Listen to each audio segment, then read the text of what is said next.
Yeah, you can go into Ramaphosa's house. He will help you deliver the. That lady is from Zimbabwe, and they're telling her to make plans on how you're going to deliver that baby because you're not going to have that baby here. There's no birthright citizenship happening in South Africa. So plan on having that baby in your country. Now, some people may say this is cruel, right, of South Africans. But where's the focus at on these African men that's knocking these African women up? Right, and telling them to put their Jesus sandals on and go thousands of miles somewhere else to have their kid. Where's the responsibility and the accountability on these African men and these other African countries? You're over there knocking up these African women, turning them into baby mamas and telling them, put on your Jesus sandals and go have a baby somewhere else. Where's the responsibility and the accountability on those men and the country that these people come from? Right? You can blame South Africa all you want. Dumelamba here, so welcome to Analyses of Sorts. I mean, guys, just off the rip, the fact that we're having a conversation where we're holding South Africans accountable for decisions that other adults made in a different country. Now, our services that are supposed to be benefiting, the public services meant to benefit the general public of South Africa, has to now make provision for people who, grown adults with poor planning or child planning, who are now in South Africa trying to give birth. I mean, what is the plan when you guys made the baby, knowing full well that in your country you don't have the hospitals to give birth to children? Yet you still went ahead and made the baby anyway, and now you're bringing the baby to South Africa and you're basically manipulating and blackmailing and gaslighting us to allow you to give birth in our clinics. No, those clinics are for South Africans. I'm sorry, you got to go back home and sort it out with your government. That's just the reality of the situation. And to try to put South Africans in this light where we are forced to say yes, and if we don't say yes, then we're inhumane and cruel and xenophobic. Those are the two options we have as South Africans. It's a complete psyop. It's a manipulation. Sorry, guys.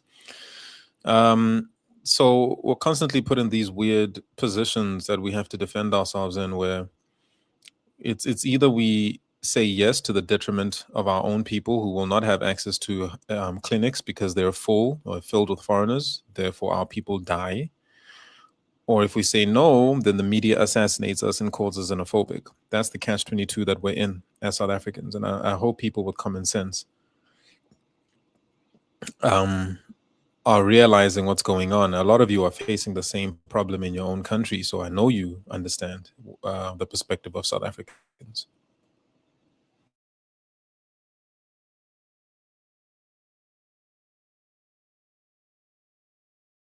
But with South Africans knocking that woman up, you know what I'm saying? Did they have pleasure in making that baby? Right? Like, come on, man. If your country doesn't have enough resources, why continue to have more kids? It just doesn't make sense. Right? Wait until you wait until you have the resources. Wait until you have the means to create more kids. Because other than that, it doesn't make sense to keep on having kids if you don't have the resources to take care of the kids. And these men are Los Angeles ICE arrested criminal illegal alien and convicted sex offender Olatunde Abiodun Olusanjo on April 21, 2026. A citizen of Nigeria, Olusanjo's criminal record includes child molestation, sexual battery, and sexual solicitation.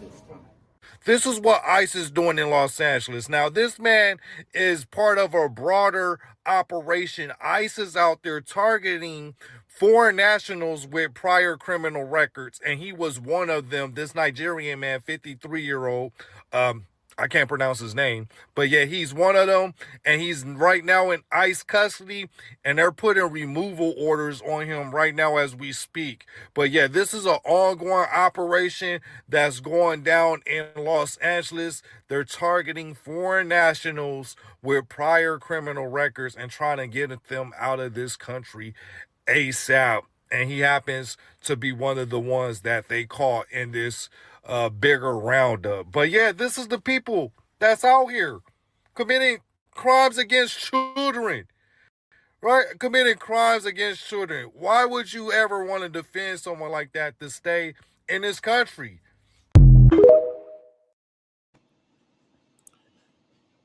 Now, I want to ask you guys a question, people that defend foreigners. If that was your child getting molested and raped, if that was your child, would you be so forgiving towards foreigners? Would you be saying, no, it's just some of them, it's not all of them? I bet you wouldn't.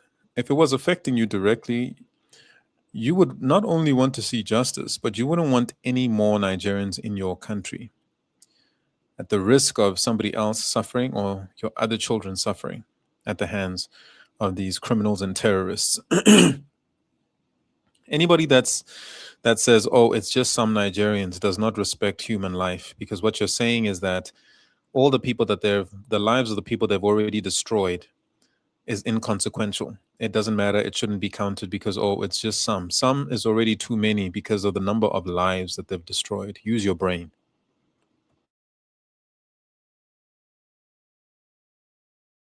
Bathong pele ke le bana batho ba Free State ke proud ka rona hle ke proud ka rona ka mosebetsi o go yentseng maobane ya ba ke stadium bona ga nko ke mpone ka re batla o lla Tommy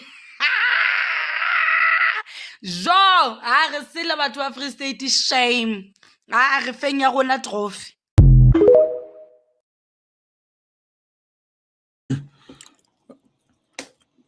All right, she's talking about how the attendance was poor to one of Ramaphosa's addresses in Bloemfontein. And the positive sign is that Free State is finally standing up, because for the longest time, Free State has been voting incorrectly, voting for the ANC to their own demise. And ANC has punished them, guys, or us, because I'm Mosot from Free State myself, so I know what I'm talking about when I say ANC has punished our people. So these coming local elections in November, Batuba Free State, please vote correctly. You've got Khatful, Machabeng, Voice for Change. You can vote for them. They're a political party now. And we've got Action SA, who is dealing with illegal immigrants. No more ANC, no more DA, no more EFF. Enough. Their funders are the same. Those three parties are the same party. It's one political party. Wake up, cards away, and let's vote correctly. There's a lot of people asking about other races, but when you look at it, these people who are coming into the country legally are making their lives around our areas as black people. If they were infesting white people areas by now, trust me, they would have been gone. Because any time a white person complains in South Africa, even the president jumps and they complain about water. But it's when it's us, nobody does anything. So these people are in our communities.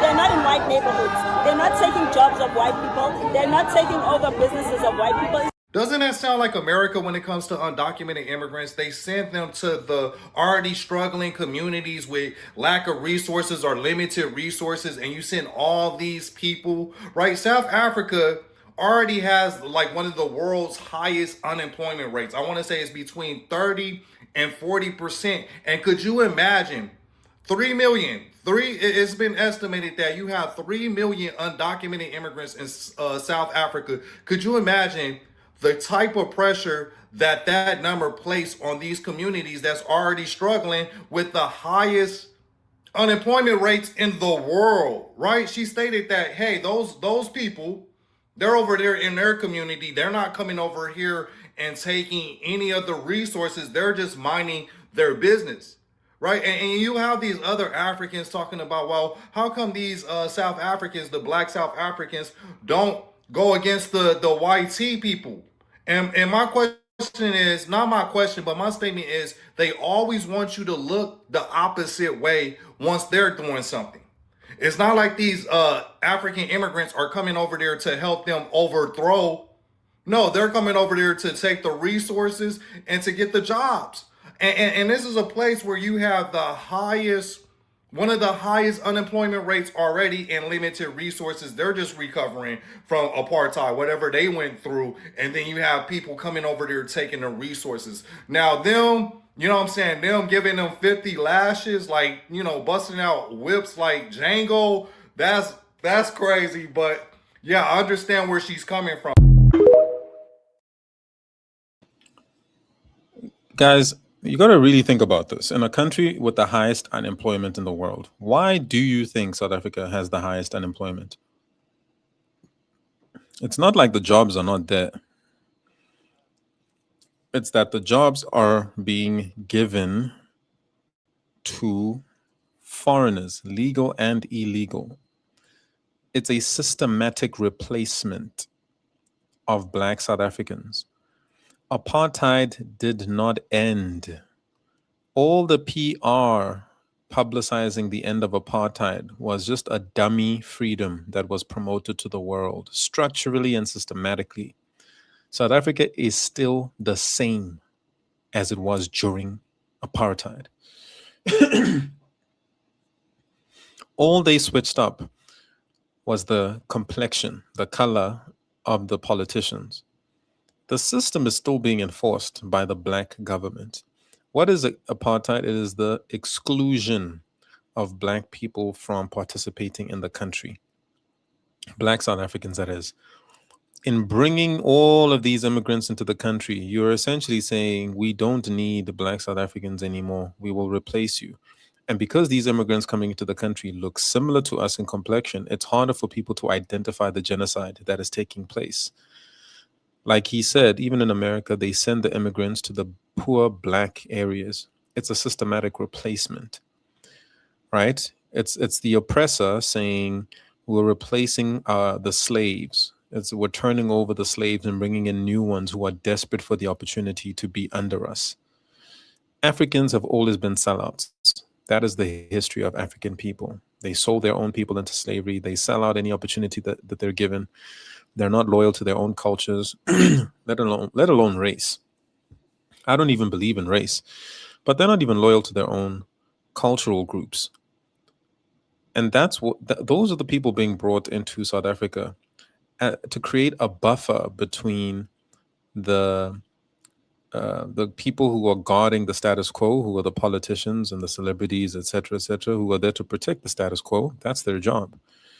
While the elites sit at the top and pull strings, the NGOs and the, George Soros of this world. And so this great replacement, we're seeing the immigrants being brought in by the truckload all over the world. It's the same MO. So at this point, you can't deny that this is not just a coincidence. It's systemic. It has to do with the New World Order and centralizing control and taking people's freedoms away from them. South Africa, we've been protesting for almost a month straight, and the government is yet to implement anything except for saying, oh yeah, we're dealing with it, which they're not. They're deliberately making things fall apart so that they can say, oh, well, it's too late. We tried, but we couldn't control immigration. But hey, we're not the only ones, because even other more developed countries failed to deal with immigration. So now it's just a matter of adapting and finding a way to live together in peace. That's what they want to tell us. That's what they're going to tell us. That's what they're planning on telling us. If we don't fight as South Africans, because it's Black South Africans who are being targeted, and the media preemptively pushes narratives that are counter what is actually going on. So they push the white genocide when in reality there's a Black genocide happening, right? They push all these, they say, oh, there's xenophobia, when the reality is it's the foreigners who are killing and oppressing Black South Africans. Why do you think Black South Africans are protesting? Do you think we just have an irrational fear and hatred towards Africans that there's no reason whatsoever to justify the anger from Black South Africans. That is just about jobs. So they're taking our jobs. No, they're killing us in our communities. They're raping children. They're molesting children. They're selling children into prostitution, etc., etc. They're selling drugs. We could go on and on and on. It's endless, but everybody wants to pretend it's just about jobs.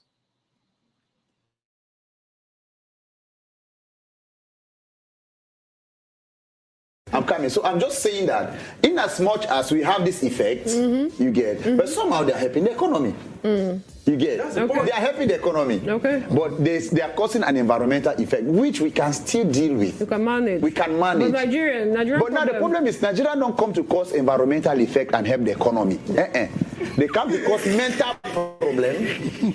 You get, environmental stress, even accommodation problem. They cause you everything that can make your life you think you can kill yourself.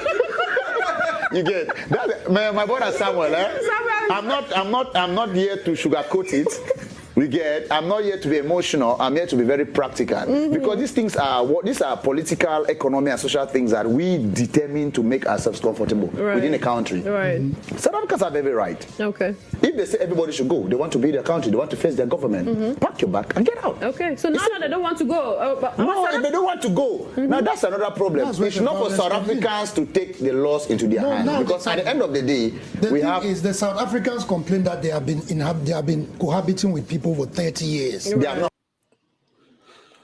not. This guy is a flip-flopper. Like I've said before in previous videos, sometimes he hits the nail on the head, sometimes he completely misses the point. When he says foreigners are helping the economy somehow, that is a retarded take. South Africa has one of the strongest economies in Africa. Why would we now suddenly need Africans to come and help us with the economy? We've been doing just fine as Black South Africans building this economy to what it is today. Now, all of a sudden, foreigners are coming to help us. Why don't foreigners unite to go help countries that are really struggling with their economy? Why come to a country whose economy is already strong and then tell us you're helping us? That doesn't make sense.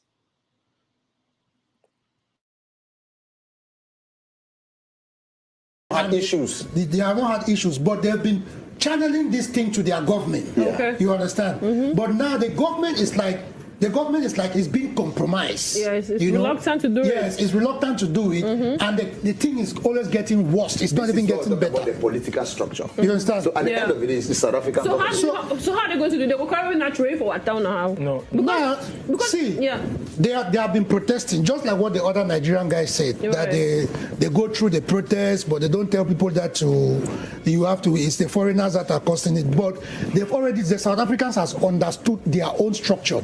Right? That the government has somehow failed them, and if they keep sitting silent and waiting for this government to act, it might never happen. It might never happen. No, but there's something South Africa learned. If I remember vividly, when apartheid was being protesting by South Africans, there was one speech Nelson Mandela made and talked about peaceful protest. You must not go with demolition or destruction of property and killing people. They have done that. They have been doing all this peaceful protest. There is no end to a peaceful protest. Because if you start with violence will come to an end. But peaceful protest never ends. But if you start killing people today, there'll come a point you will not kill people. You stop. So why kill in the first place? Why did you stop? They have already passed their message. They have done the peaceful protest. Before they say it's undocumented immigrants, right? But now it's like everybody should just shift. Let them see where their lapses are. Everybody should shift. In that case, my brother from South Africa, I personally joined your movement. Let everybody just shift first. South African shift first. Let's identify. I'm telling you, that skinny guy on the left, he's very annoying because he thinks this is a laughing matter. This is a war situation, and he's here laughing, cracking jokes, being very flippant and facetious about people's lives being on the line. Like I keep telling you guys, the average IQ in Africa is around 70. Obviously, some countries are much lower. It's around 70, which is clinically the terminology for somebody with that IQ is a clinical moron. In fact, I need to check for you. Let me just have a look at the list. I have it somewhere. I'll have a look quickly. Usually I keep these things, I document them properly.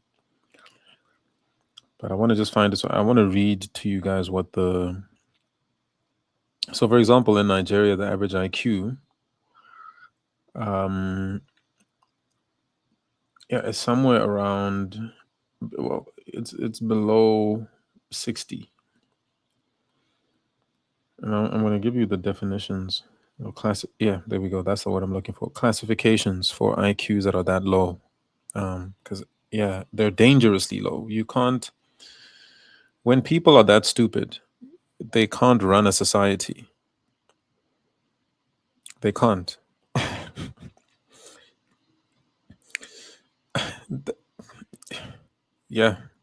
That's just the reality. I don't know what you want me to say.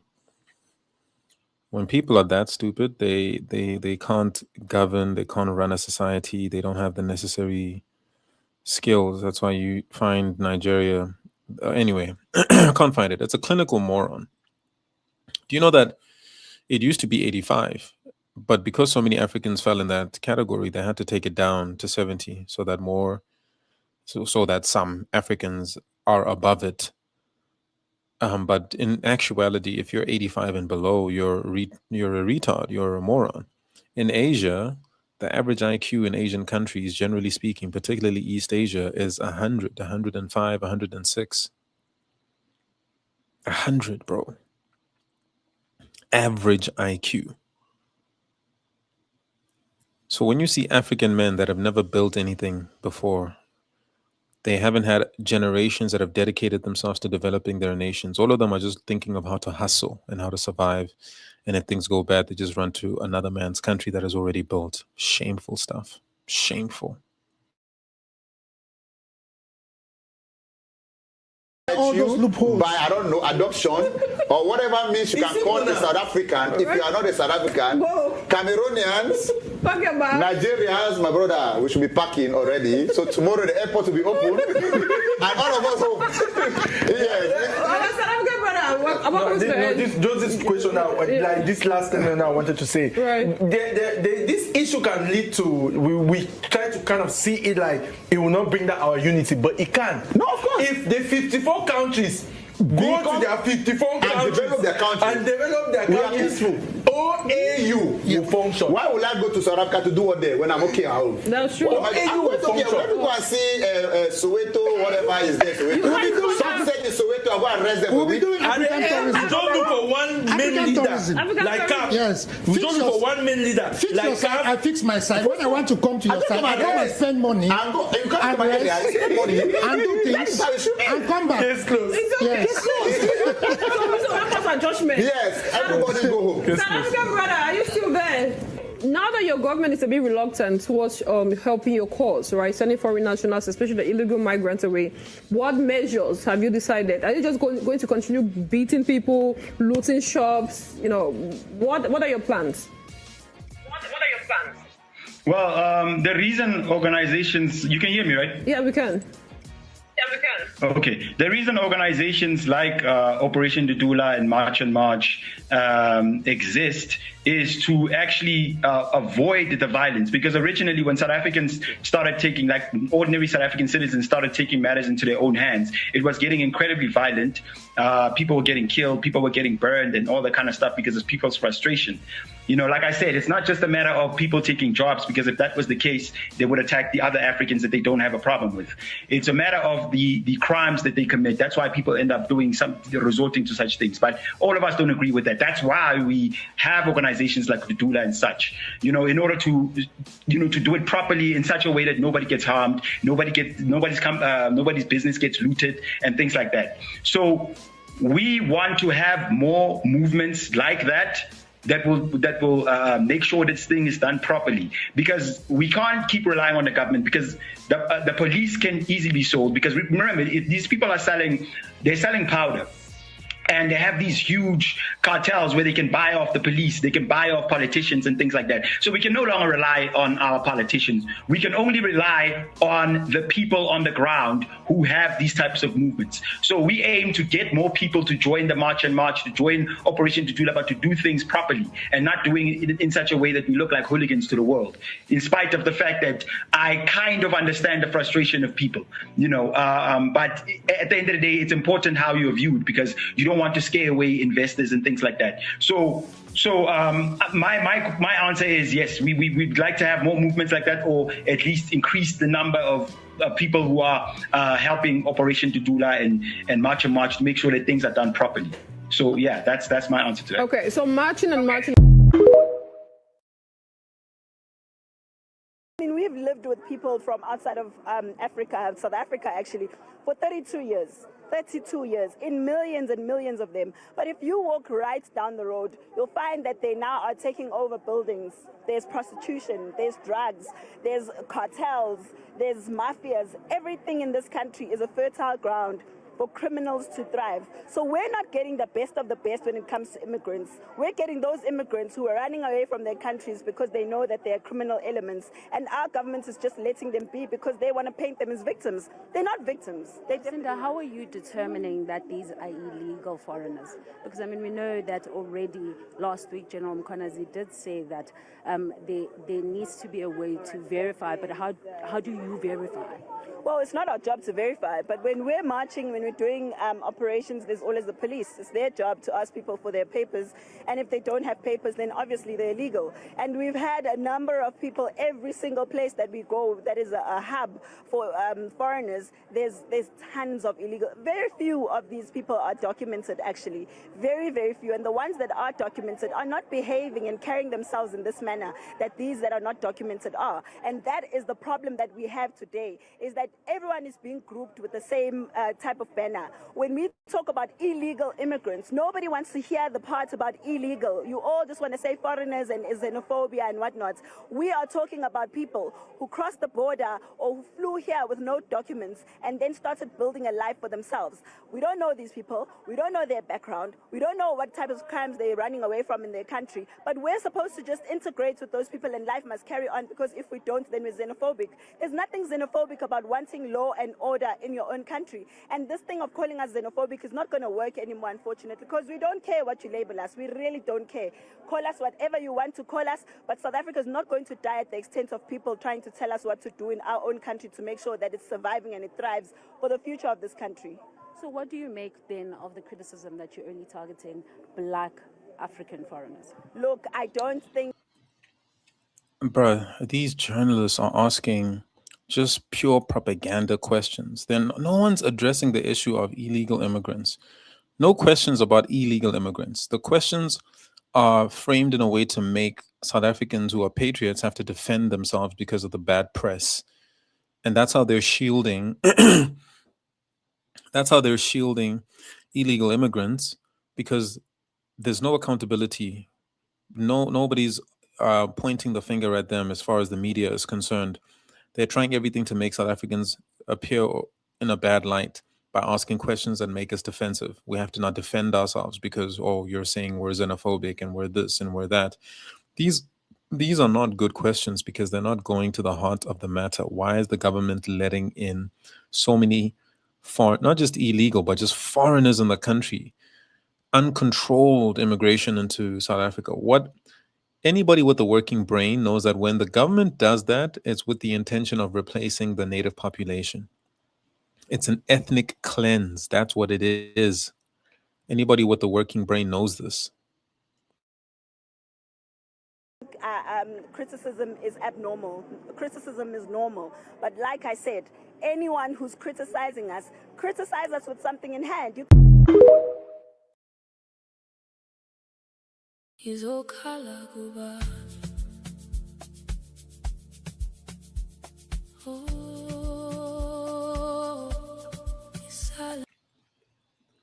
You know, we got to add something lighthearted as well.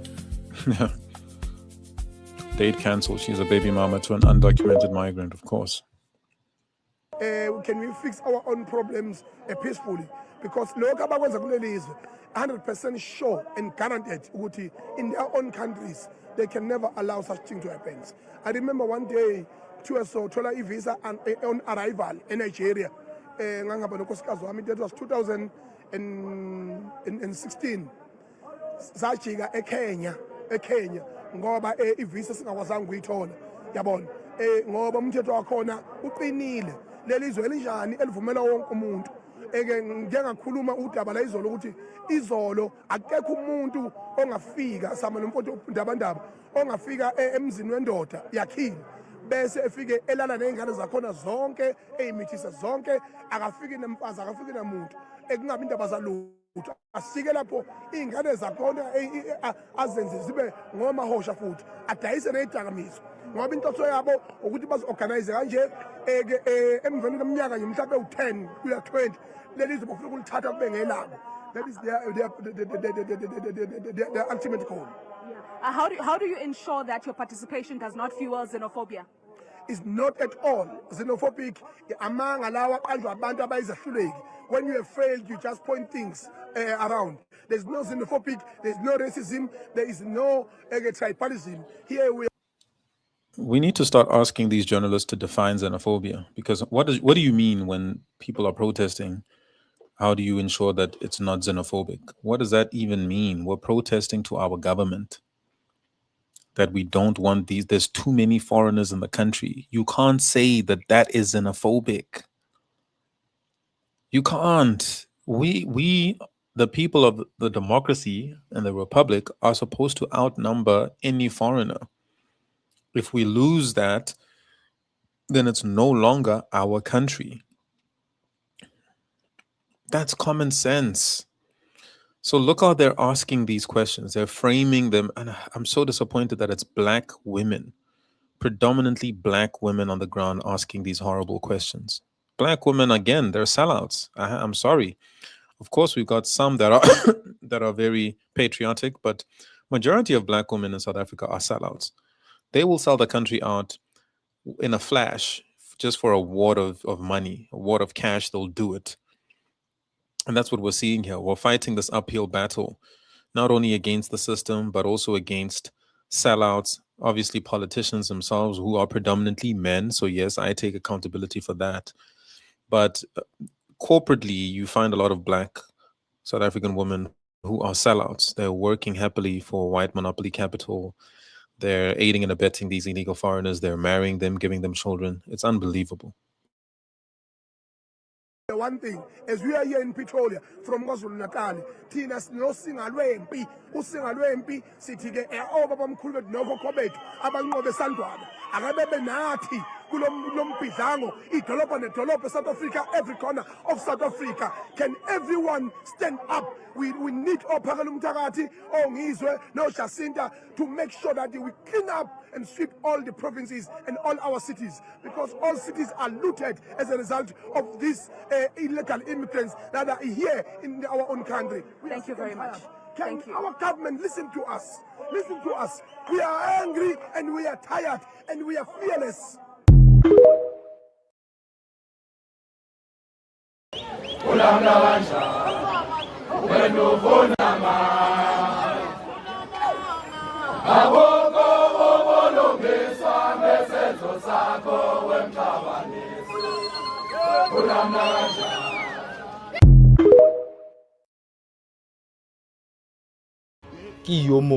What the fuck, nigga? What the fuck? Sgora sama sip.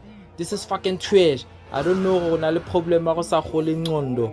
O childish. O netso itsenya matlo yi go TikTok. O na le mmelo wa batho ba na le bo ma 60 something. Mara tlhaloganyo e na le 13. This is fucking trash, bitch. You fucking trash food lover. I wonder ke mango jolan lwena mo tsenya matlo. This dude is definitely Nigerian. It's so gay. This retarded behavior is giving Nigeria. Because Nigerians will do anything for money. Look at this. He called him Marata Dijo. Look at this.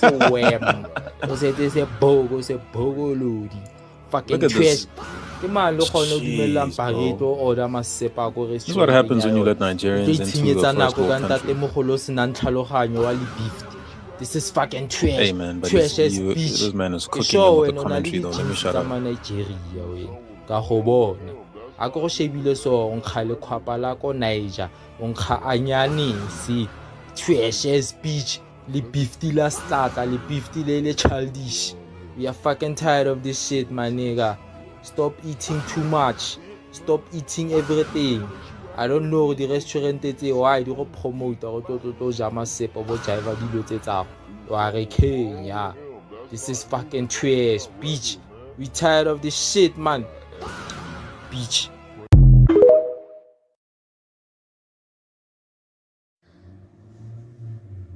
South Africans, evening. I hope Lisiame.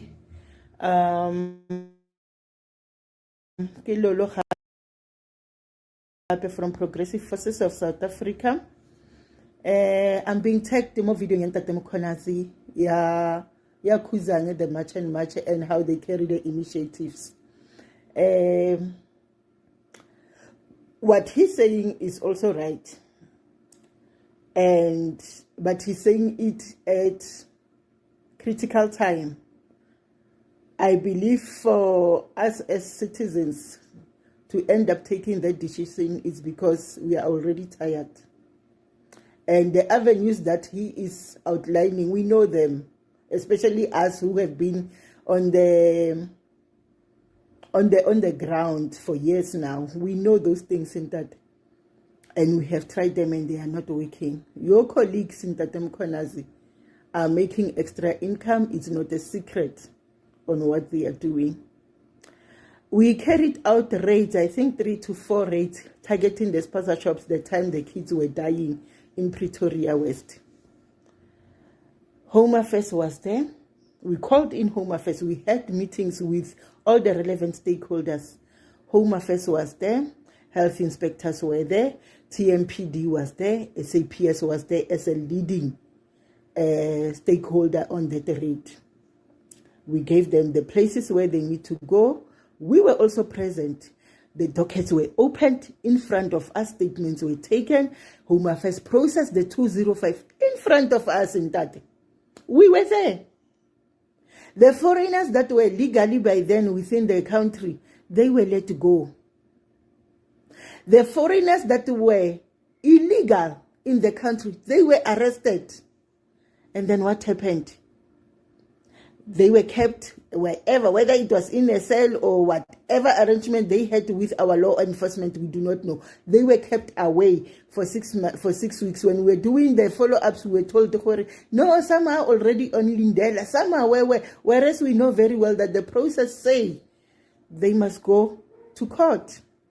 The second raid came. The very same process was followed. The very same process was followed. That one, we demanded before we leave, when are they going to appear at court? We went to court. The people were not there. But in the roll call, their names were there. I'm talking about people that Home Affairs have already checked. And we know very well that they are not supposed to be within the Republic. And those are the people that are there participating on an informal economy, illegally so. So that in this case, we have multiple stakeholders that are not doing their job and also now expecting us as citizens to just... If you listen closely and you're reading between the lines of what Lolo is telling you, she's basically saying that we have a dummy government, a proxy government. People with positions who say they're supposed to do certain things, but that are doing the opposite. In other words, our government is pretending to solve the issue of crime and illegal migrants in the country. They're pretending, they're acting like it. So they're going through the whole process of opening dockets and writing statements and making court dates. At the end of the day, nobody's being prosecuted properly. No one's actually being put away behind bars. Businesses are not shutting down. This should let you know, as a South African, that this thing with my Pakistani and illegal spaza shops is being controlled from on high by very, very powerful people. And you know who I'm talking about. Oppenheimer, Rupert, Manel, those people. That class of people are the ones calling the shots. Much like when Rupert said that he's got an army in the taxi business. Why does he have an army? To make sure that black people never stop working, so that the taxis that are very influential to the economy never stop running. They must always be operating. Why? Because the capitalists that sit at the top don't want anything that affects their bottom line. Their bottom line is access to cheap slave labor. We destabilized apartheid and made it difficult. We started hitting their pockets with protests and boycotts. They've brought in migrants now to continue and perpetuate the same system of extraction and exploitation. It hasn't stopped, it hasn't ended. So now, when Somalians and Ethiopians and Pakistanis are allowed to continuously, repeatedly keep getting away with murdering our people in our communities with poisoned food and expired food, killing our communities, the media doesn't cover it. Why? Because they have to protect, they're following instructions from who? From Rupert, who's telling them, don't touch this, or Oppenheimer, don't touch this. Turn a blind eye. So we don't have an actual police. We don't have an actual government. We are under the apartheid government. We are vulnerable as South Africans without protection, and we're being slaughtered systematically day by day. Because there's no ways that progressive forces are on the ground watching, monitoring, making sure that the things are going the way that they're supposed to go. The police pretend that they're doing their jobs, but there are no consequences when it's all said and done. And those people, the perpetrators, are back at the same corner selling the same products.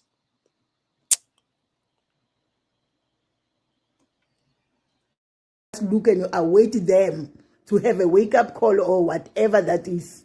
We are not going to do that as South Africans. I'm not defining you, but I believe we came to a point where we are not going to await you as SAPS to get your acts together. It's unfortunate that you are saying we should give you information and you will carry out. We cannot be giving SAPS information for SAPS to go out there and make themselves extra income on top of the salaries that they get.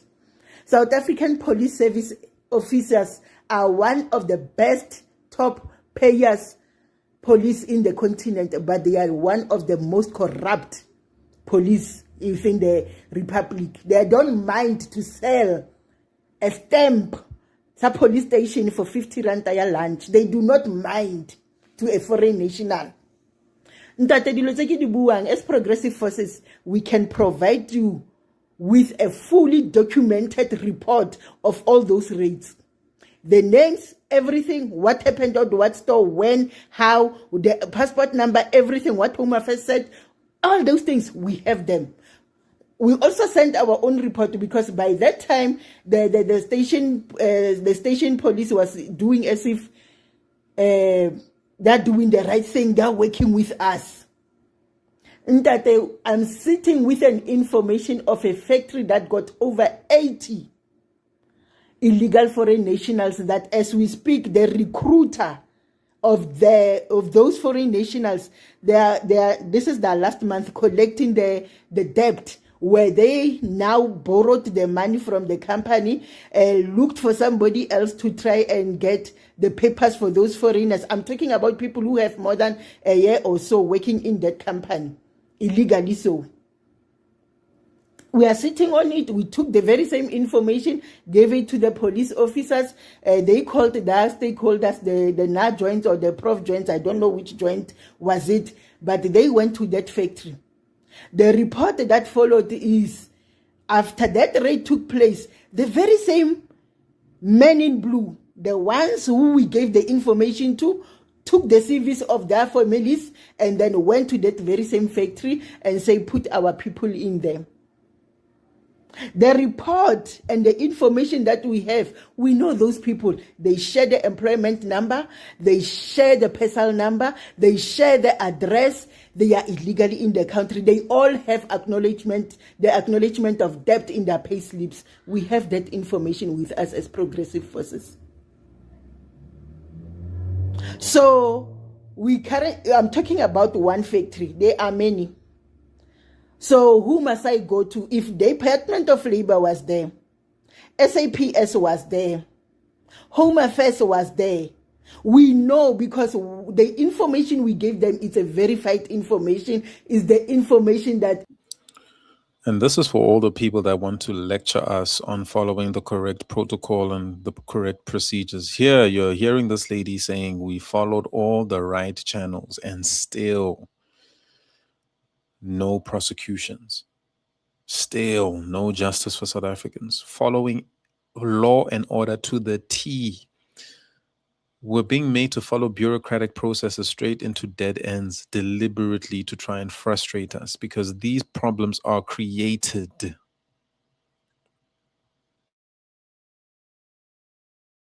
Even the recruiter knows about it. Who must we go to?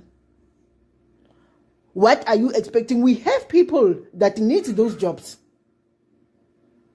We have companies.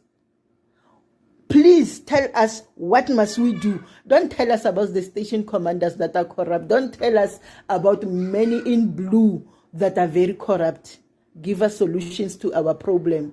The same way we have asked others, stakeholders, to give us solution to our problem. We are willing to sit and engage with any department in regards with the crisis and the problems that we as ordinary South Africans are facing. We ask you to work with them as progressive forces. Before we even go to the ground, the first thing we do, we go and knock. But we now it's over a year. The last successful raid that we had, it was last year, November. The brigadier that was assisting us is no longer there. We don't know who else to go to. I'm now talking about the regional office of Pretoria now.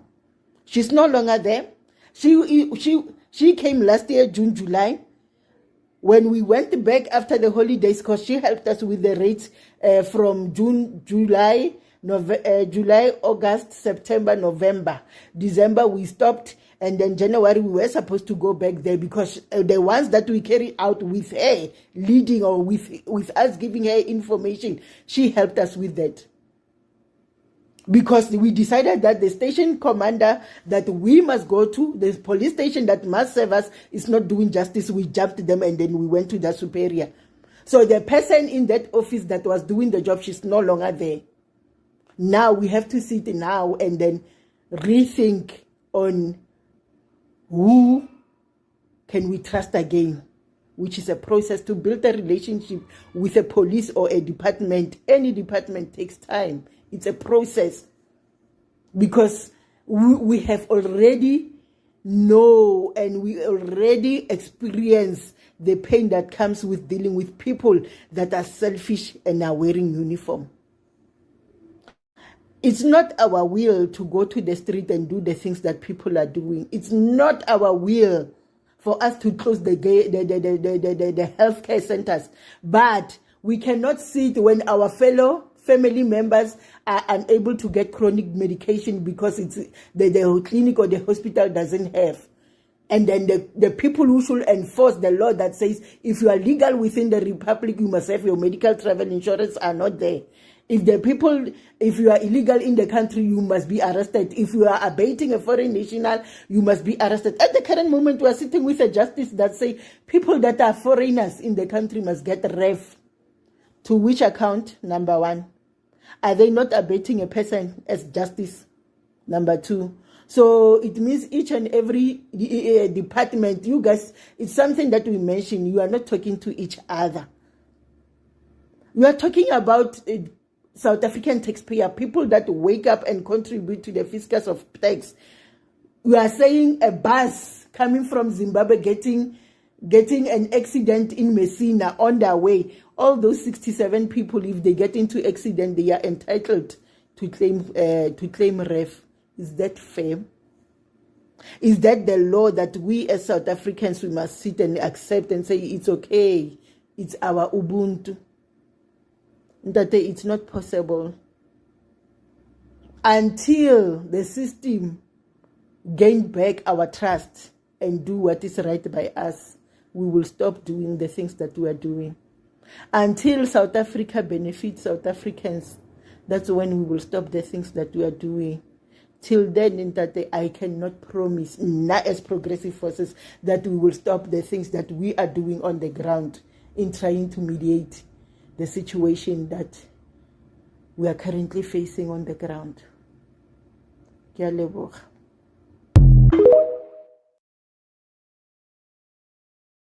So I just heard of a campaign to boycott South Africa and South African products in Africa. Listen, do it quick. One thing about South Africans that they do not appreciate is to be threatened with empty threats. If you are going to do something, do it. We want to see something. And by the way, those of you who think that, oh, we are going to boycott MTN, guess who this MTN belongs to? Yeah, your favorite president, Cyril Ramaphosa. It doesn't belong to us. So do as you please with it. Oh, by the way, the ShopRite that you say you want to boycott and all of that stuff, it does not belong to us. Guess who it belongs to? Yeah, your favorite people. Not us. So boycott away.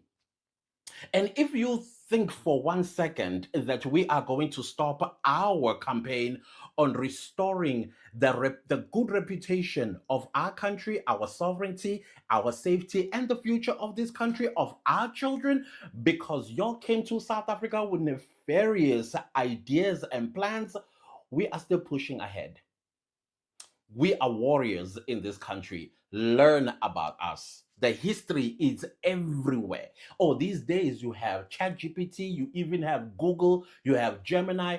Ask them one thing about South Africans. Just ask one word. And you know what the word is going to be? Resilient. The people of South Africa are resilient.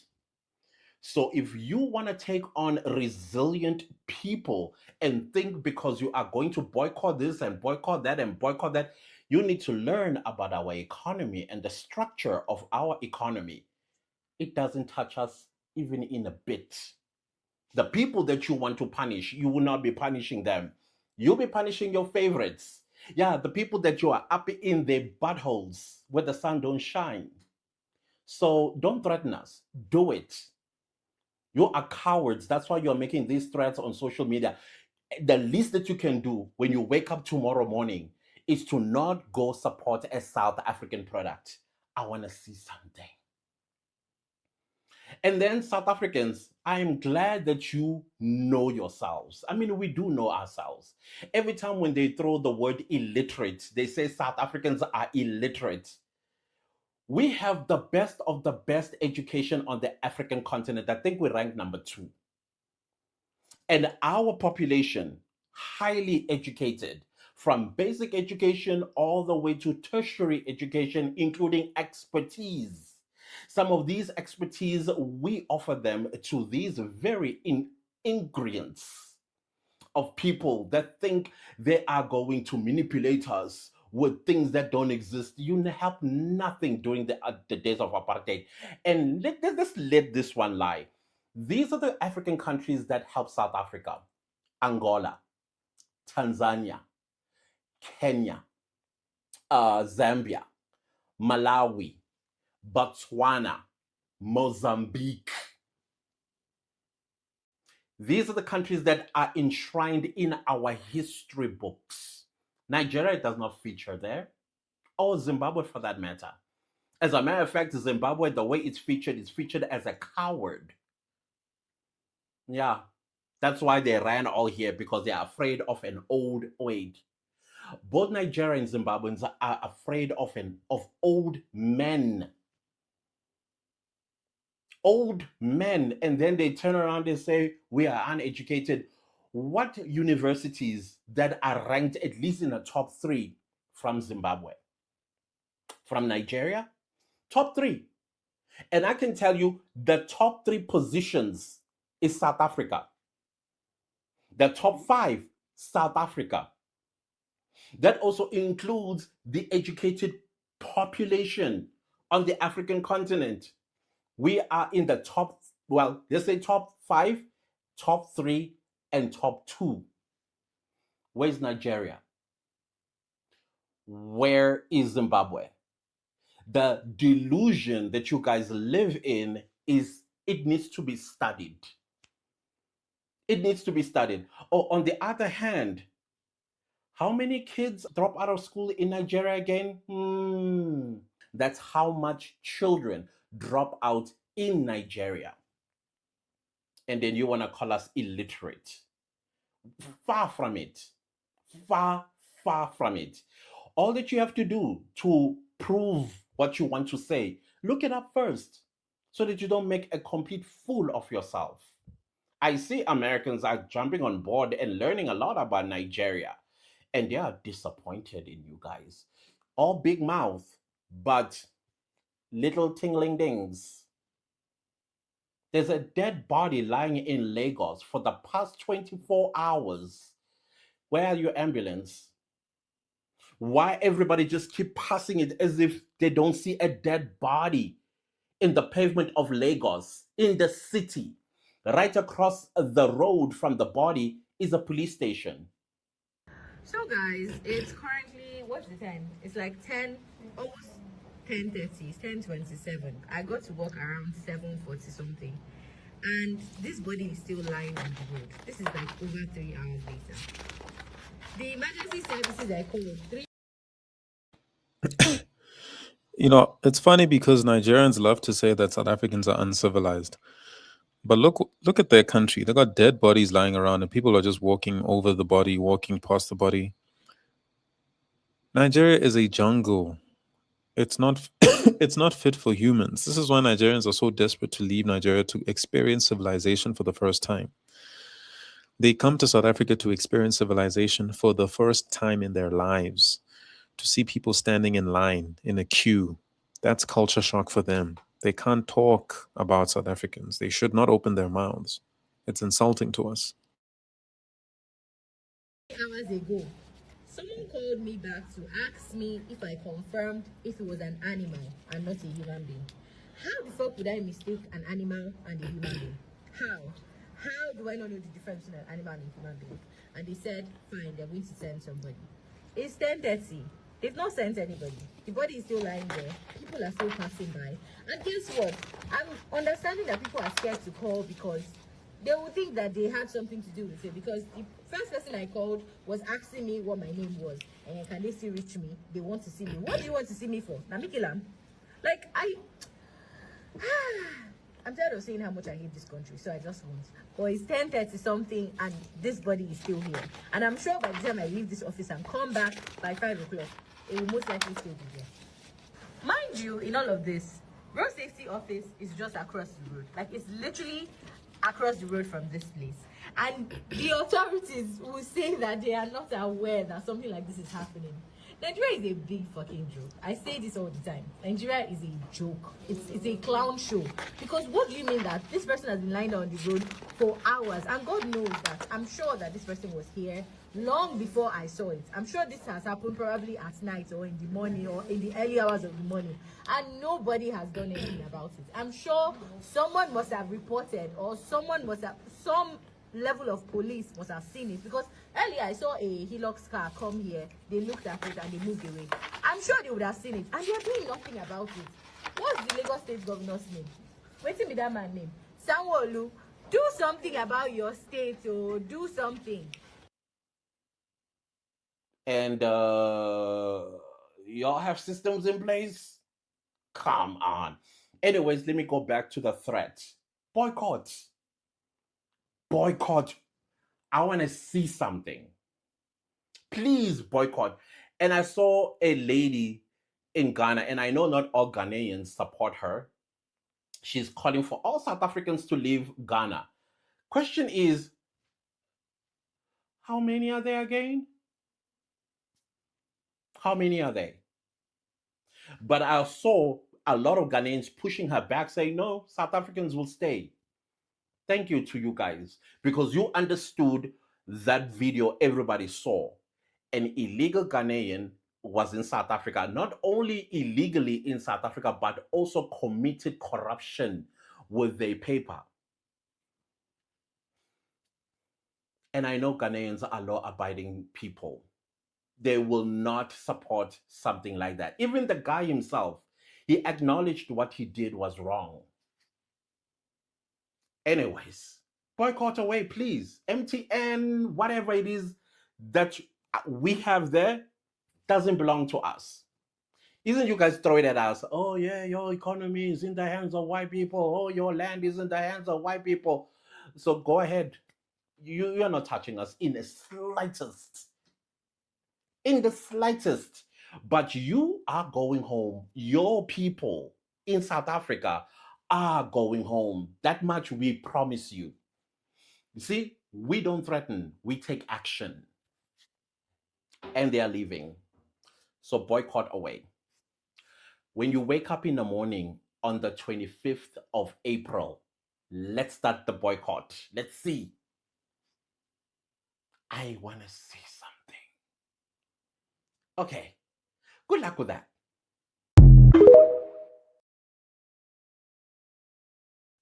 Happy Monday. My Bloemfontein, my South Africans. Well done. Dr. Rantlai Stadium. So this video is touching once again on the empty stadium at Bloemfontein when Ramaphosa went to go address empty seats, basically. Well done to the people of Bloemfontein and Free State. ANC, the president, saw flames. I born my South Africans. Bloemfontein, you've made me proud. It's about time we show the ANC that we have had enough of the food parcel. We have had enough of the KFC. We have had enough of free transport. We have had enough of their shit. My Bloemfonteinian, I born my South African people. Yo, ukari nkala. Abatho ba ko Bloemfontein. I didn't just a devil. Nizinja za devil. Born. That is what South Africans do. It's about time we show the EFF, all these political parties, that we have had enough. It's about time, South Africans, we stand up, unite.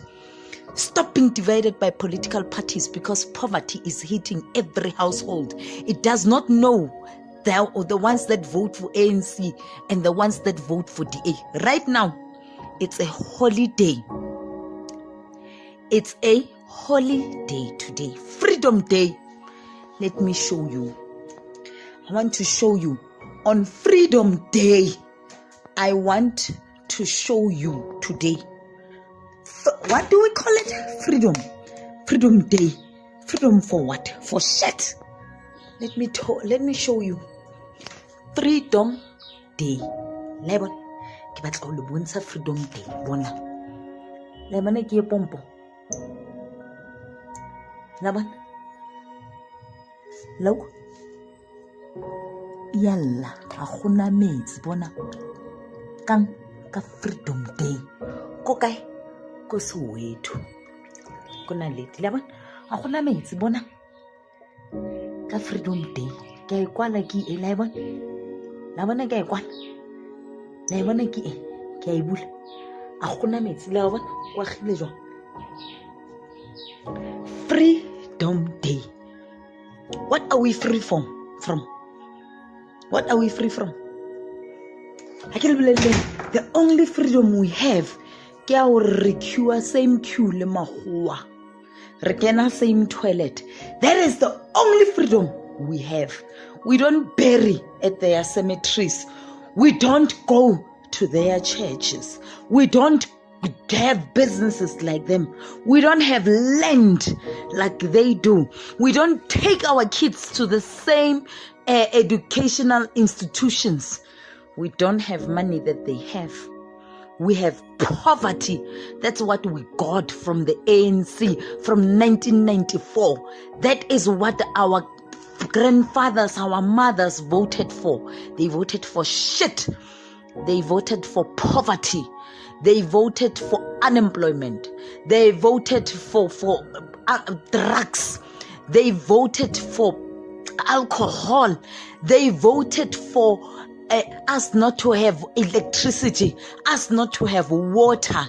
They voted for all these potholes that we have. They voted for shit. Ma Bloemfontein. Mwah.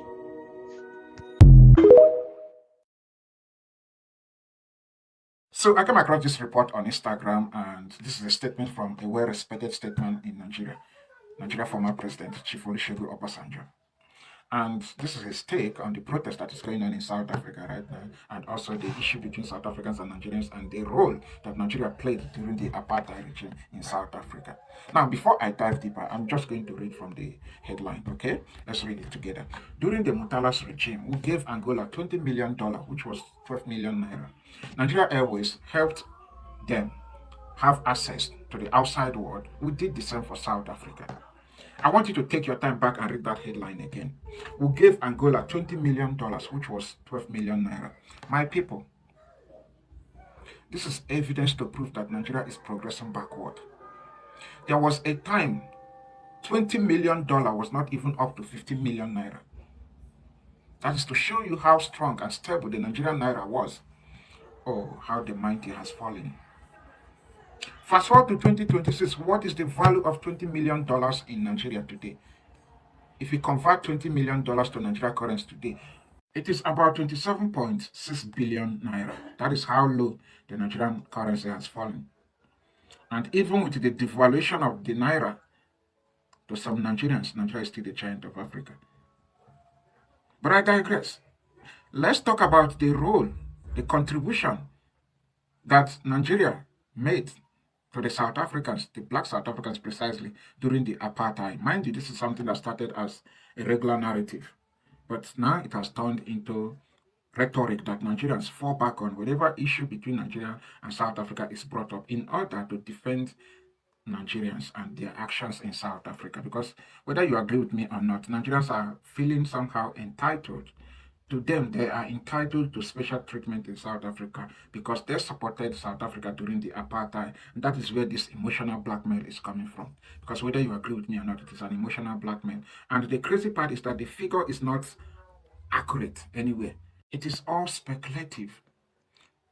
1 minute, a Nigerian is saying Nigerians contributed $20 billion to black South Africans during the apartheid.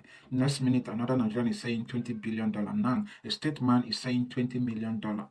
The figure is never accurate. But the question is, do you guys want the money back from South Africans? If yes, communicate with the government of South Africa so that South Africans can be free from this emotional blackmail, because that is what it is. An emotional blackmail. We are blackmailing South Africans because to some Nigerians we're entitled to a special treatment in South Africa because the government of Nigeria supported South Africa during the apartheid regime. But the question is, if the government of Nigeria supported Angola and supported South Africa, how come Nigerians are not flooding Angola the same way they are flooding South Africa? How come they are not violating the laws of Angola the way they are violating the laws of South Africa? I'm just asking. Because at this point, it is giving national narcissism, a form of collective narcissism to some Nigerians. Nigeria is a superior country to South Africa because we contributed certain amount of money to the South Africans during the apartheid. Therefore, we expect South Africans to be forever grateful to Nigerians. But since South Africans do not want Nigerians to come into South Africa and distribute drugs, stay in the country illegally, Nigerians feel underappreciated by South Africans. It is pure narcissism. I'm going to use myself as an example. If I support you that is watching this video today, and tomorrow I come back to violate your right, would you be happy with me? The answer is no. Now extend it to national support. Historically speaking, African countries share historical alliances. But what is happening here is misuse of history.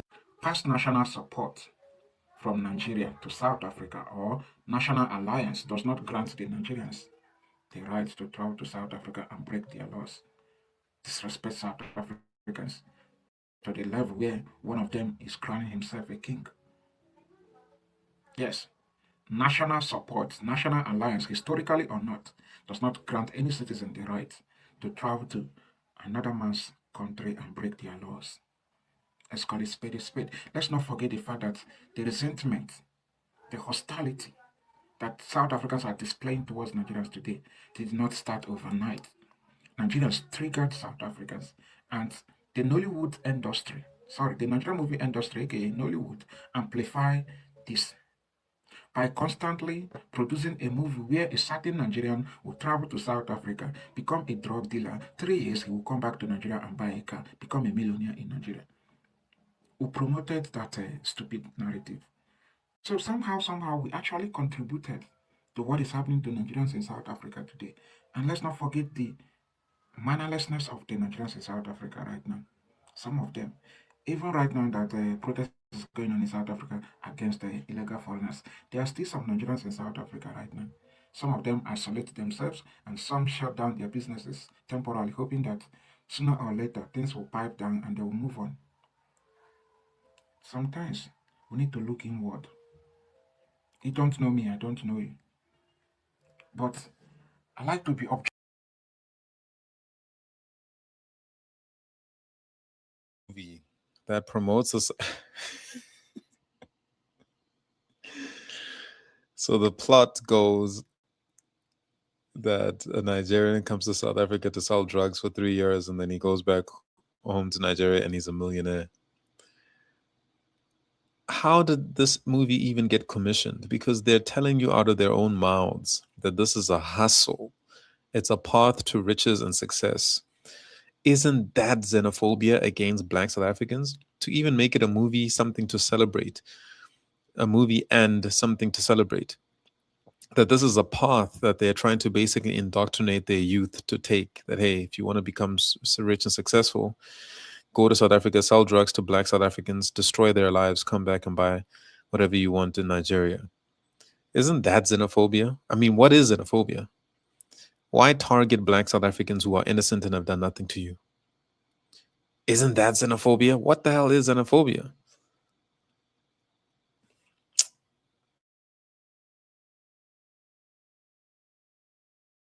Objective.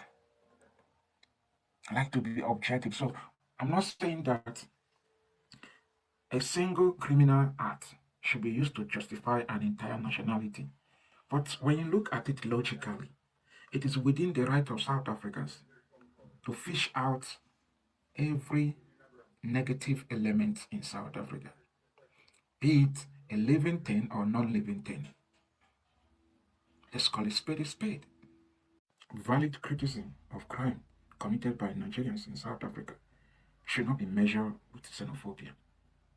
Let's call it spade a spade. South Africans did not violate international law by telling foreign nationals in South Africa illegally to leave, and those that are distributing illegal substance to leave the country. That's not violation of international law. You are the hope of Zimbabwe. We are liberating Zimbabwe. So it's the beginning of the fight. Let's not lose hope.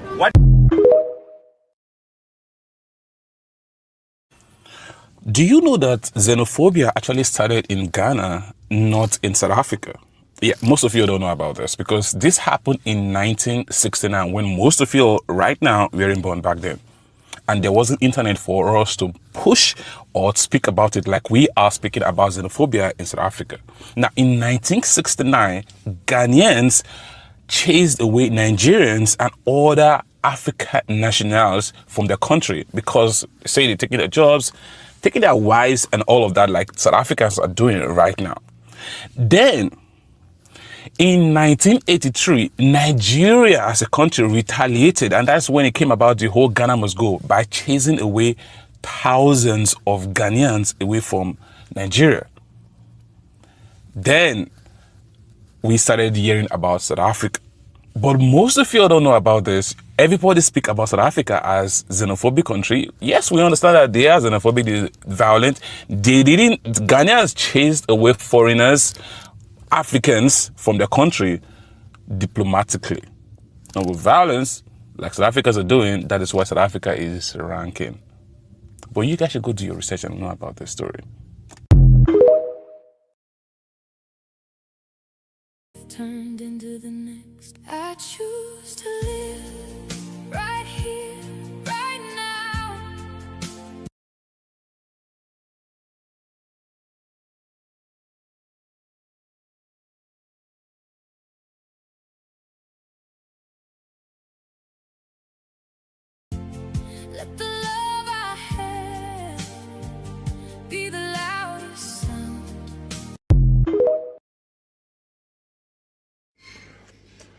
Oaks, instead of getting a Texan steak for the braai, don't waste your money on the braai. If you've got a Weber, you can do it. If you've got an oven, even better. Like, come fight me in the comments if you want, I don't know. But a Texan needs low heat a lot of time. Then, when it's finally done, you take out that sticky vlees and you pull it with a fork, and it is delicious. You put it on a pita broodjie with some tomatoes, some gherkin, some whatever, cheese. Yet another xenophobic attack happening in South Africa.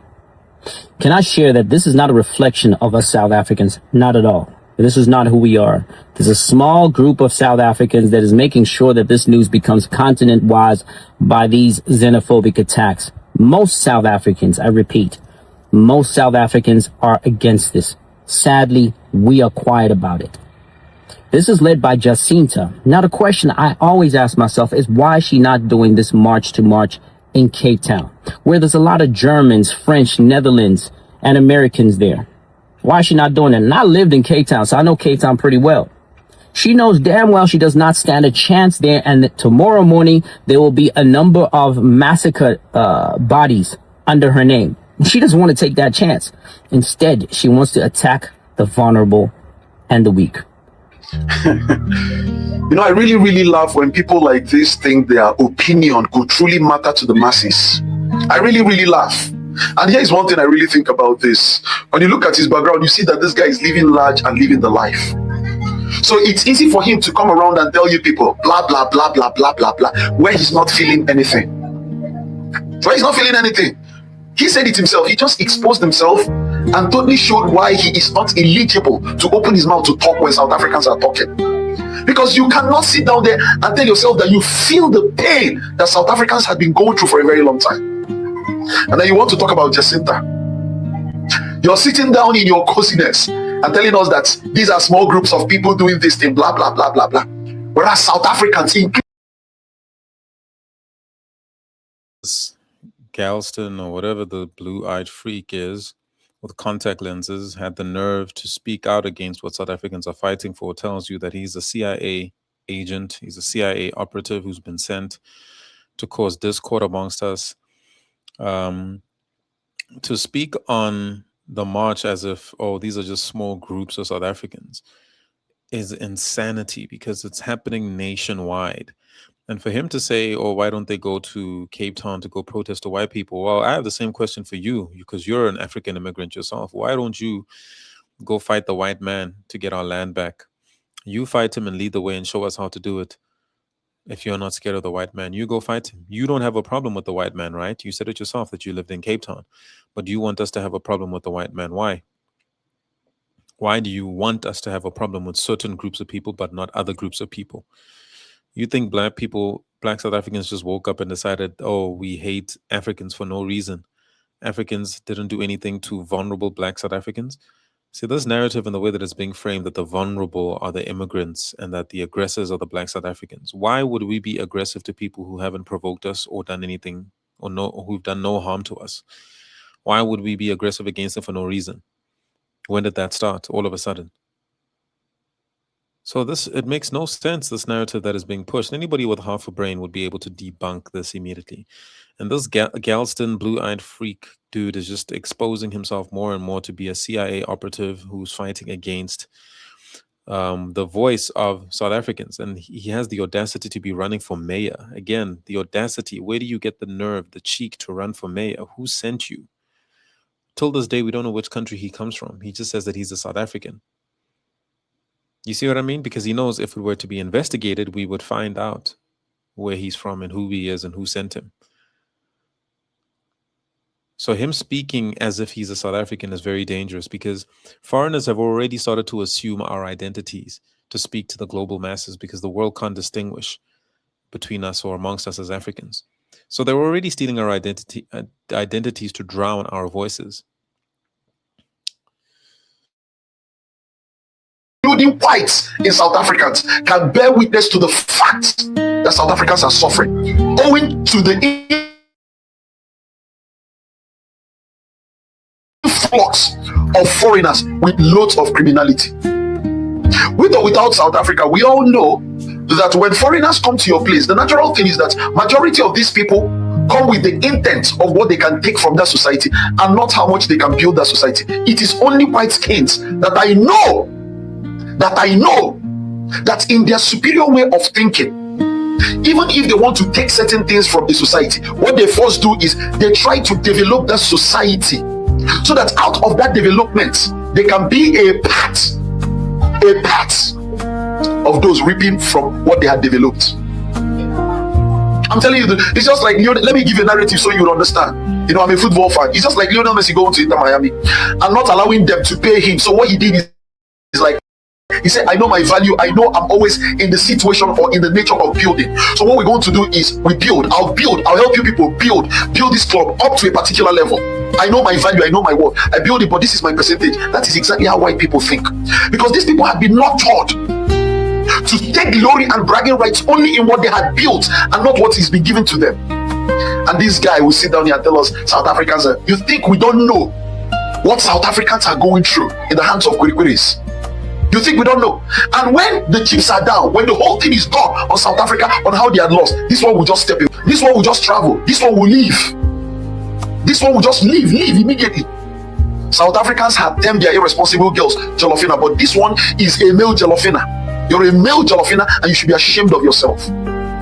Jacinta as a lady is coming out to fight for her society. Meanwhile, you as a man didn't see yourself divinely fit to show responsibility for your people, and you just want because you're selfish.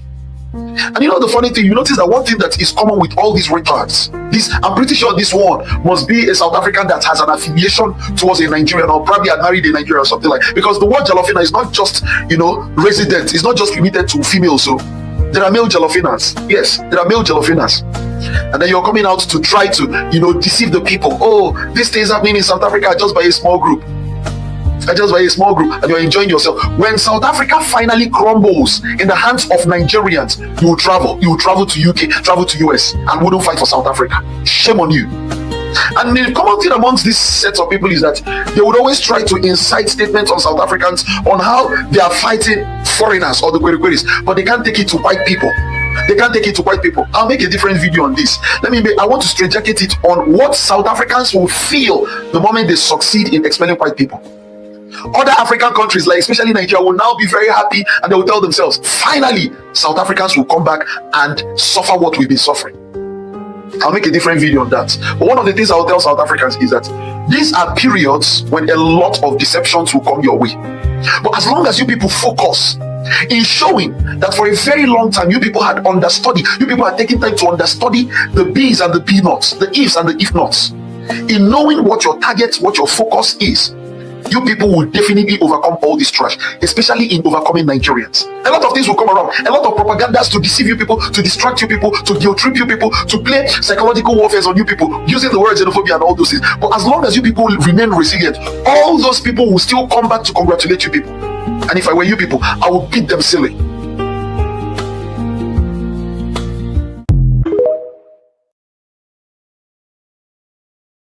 So as many of you know, on the 26th of February 2026, the city of Cape Town auctioned off 53 properties in Cape Town.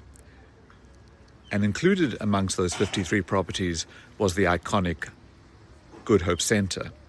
But here in Wynberg is a residential property that was auctioned off and valued by the city prior to the auction at 3 million rand. The issue about this property in particular is that it was expropriated from its owner in July 1970, so 56 years ago, because this area was declared whites only. So this property was forcefully expropriated, the family removed and probably dumped on the Cape Flats under an order of expropriation when the area was declared whites only. And so it raises the question around the moral and legal attitude or ability of the city of Cape Town to sell off a property that it acquired through the expropriation in terms of the Group Areas Act. It raises questions around Jordan Lewis as the mayor and his administration's commitment to land restitution. This property should never be sold for profit by the city of Cape Town, having acquired it through expropriation because the owner of the property was a person of color. So here's a page from the deed of transfer, and as you will see, Mr. Vernon Cheek, born on the 5th of June 1924, is entirely dispossessed of and disentitled to the said land, and that by virtue of these presents, the said municipality of the city of Cape Town, or its successors in title or signs, now is and hereafter shall be entitled thereto, conformably to local custom, the state, however, reserving its rights. Part of the deed of transfer is the certificate in terms of the Group Areas Act, in which the area is determined, as you can see, a white group area. And so Mr. Cheek loses ownership of his house to the city of Cape Town because, as a person of color, he may not own or live in the Wynberg area. And despite all of this, the city of Cape Town decides to sell the property for a profit on public auction without any regard for whether it could be used for land restitution purposes. It is so that the city had to check with the Land Claims Commissioner whether there was a claim against the property, but the successors in title of Mr. Cheek may not know that this house was even dispossessed from Mr. Cheek, or there may be other land restitution purposes that the property can be used for. But it is profoundly uncomfortable for me that the city acquired a house in Wynberg through the expropriation because of the Group Areas Act, and then 56 years later sells it on a public auction without any regard for land restitution and the constitutional duty to participate as an organ of state in land rights in South Africa. Is just letting them be because they want to paint them as victims. They're not victims. They're definitely not. You're determining that these are illegal foreigners. Because I mean, we know that already last week, General Mkhwanazi did say that there needs to be a way. All right, that is Jacinta Ngobe. It's not our job to verify, but when we're marching, when we're doing operations, there's always the police. It's their job to ask people for their papers, and if they don't have papers, then obviously they're illegal. And we've had a number of people, every single place that we go, that is a hub for foreigners, there's tons of illegal. Very few of these people are documented, actually. Very, very few. And the ones that are documented are not behaving and carrying themselves in this manner that these that are not documented are. And that is the problem that we have today, is that everyone is being grouped with the same type of banner. When we talk about illegal immigrants, nobody wants to hear the parts about illegal. You all just want to say foreigners and xenophobia and whatnot. We are talking about people who crossed the border or who flew here with no documents and then started building a life for themselves. We don't know these people. We don't know their background. We don't know what type of crimes they're running away from in their country. But we're supposed to just integrate with those people and life must carry on, because if we don't, then we're xenophobic. There's nothing xenophobic about wanting law and order in your own country. And this thing of calling us xenophobic is not going to work anymore, unfortunately, because we don't care what you label us. We really don't care. Call us whatever you want to call us, but South Africa is not going to die at the extent of people trying to tell us what to do in our own country to make sure that it's surviving and it thrives for the future of this country. So what do you make then of the criticism that you're only targeting black African foreigners? Look, I don't think criticism is abnormal. Criticism is normal. But like I said, anyone who's criticizing us criticize us with something in hand. You can't just say we're targeting black people. It's not about skin color. It's about having papers. So if you can take this argument of black, orange and pink aside, what other argument are you giving us for us to keep these people in our country? Why must we be the only country that is infested with illegal immigrants and you're telling us it's because they're African? Which other African country allows South Africans like us to just walk in and say, hey, look at me, I'm black, so I'm African, so let me into your country, let me have a spaza shop, let me start selling drugs in your country because I'm black? Your reaction to Guterres? The reaction to the fact that this deportation is more from here, Antonio Guterres? Look, it has to grow. That's the only way. If the government is not listening, then it has to grow. And the sentiments on the ground are that people are fed up. And they're not fed up, once again, I repeat, with the foreigners only. It's with our government, whose lack of planning, whose inability to actually come up with strategies to make the situation better, and they're moving at a snail pace. This is not normal migration. I say this all the time. What we're currently facing in South Africa is not normal migration. Thank you. Thank you.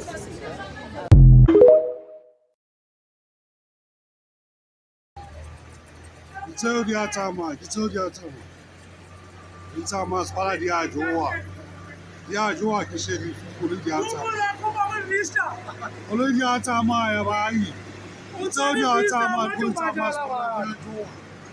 Sheriff Wading got off at the answer. Do be out, come on, Tata, Bona, Maswala, Machabi. You call it the answer, Maya. Sheriff Wading got off, Fela, that traffic. 6.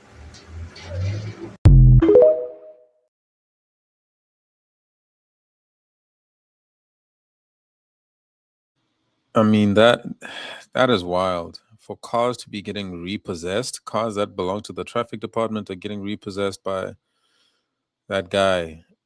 I don't know whether that means payments are not up to date for the municipality of Machabeng, but it's shocking things that are going on in Machabeng right now.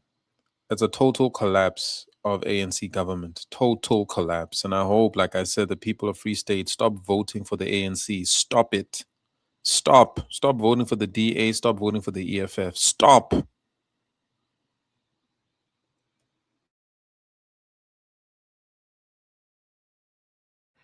Nigerians, I would like to play the video of one of your foolish brother.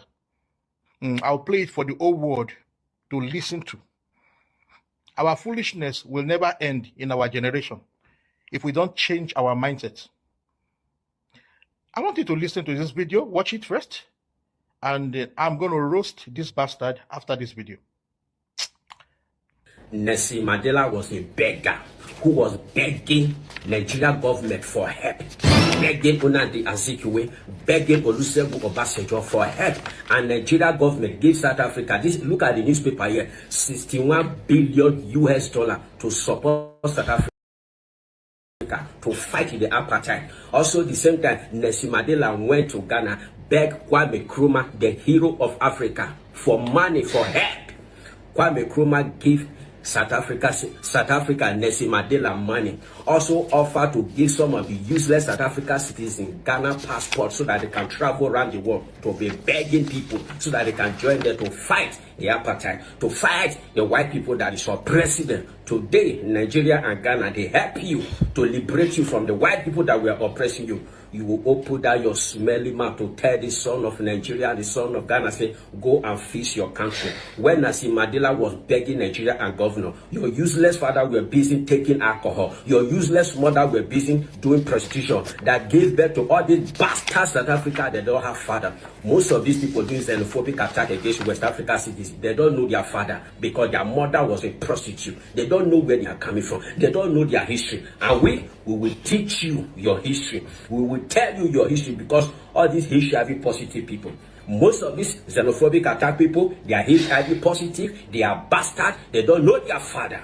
We, Nigeria people, we will teach you South Africa citizen lesson. This is just the beginning. We are preparing. You see this woman on my screen here? Some of the West Africa countries, they are already planning. They will ban her not to enter West Africa. You will see God will punish you, this useless South Africa citizen. Now, do you see why we keep on telling your mothers to stop sleeping around. Because if they don't stop to sleep around, this is what they will be giving back to. This is a product of paternity fraud. You people will be saying that I'm ugly. Now look at what this one look like. It looks like a bush rabbit. Look at the nonsense that is coming out of his mouth. So Nigeria, your country, has $61 billion help South Africa to fight apartheid, and they could not help themselves out of poverty. You people will not stop being stupid. I'm telling you, you will not stop being, you just keep on disgracing the country. I mean, the more you release all these useless videos against South Africa, the more the world will be seeing how useless we are as Nigerians. So we have $61 billion to spare to give another country to fight oppression. They fought oppression, they overcome oppression, and they are living in abundant wealth. While your own country is one of the most poorest country on earth. Are you not ashamed of yourself? And again, do you even have the receipt of that $61 billion? You said you gave it to Nelson Mandela. Now, for your information, Nelson Mandela is no more with us. So you people should stop calling the name of this man. Let him rest in perfect peace. That is the truth. And then for your information again, South Africans have declined to say that the money that you people are claiming to have used in supporting them to fight against apartheid, they were not part of the people that enjoyed that money. So which means that now, the people you gave that money to is their politicians, not ordinary South Africans. So ordinary South Africans did not get any money from Nigeria to fight apartheid.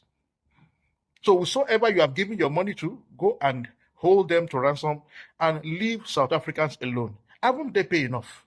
Every poor, failed African country will just be coming after this country and be blackmailing them with apartheid. How long are they supposed to pay for apartheid?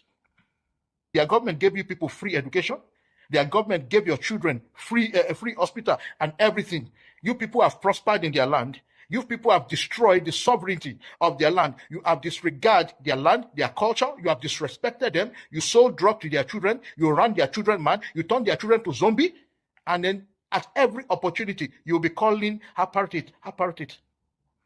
So please, let's stop this nonsense. And again, all these things of you people calling South Africans HIV people, and they're saying it is the country with the highest HIV rate.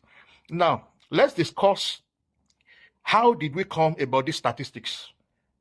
Now, there is something that they used to say that South Africa belongs to everyone that lives in it. Aha. So that particular statistics consists of the whole people that are living in South Africa. If 10 million people from Nigeria come into South Africa with HIV/AIDS and cross-infect South African citizens, then that means that statistics also involve Nigerians. It also involves Zimbabweans. It also involves Mozambicans. So when they say South Africa is having this highest, it is not talking about South African citizens alone. It's talking about everyone in South Africa that is living with HIV/AIDS. That is what it means. If they are talking about crime rate in South Africa, it's not talking about crime rate being constituted by South Africans alone. It's talking about crime rate being committed by everyone that is inside South Africa. What makes that number of them being the highest is because the country is the highest country with the number of African migrants that are carrying AIDS. So it is not necessarily South African citizens alone, but all that live in it with that disease.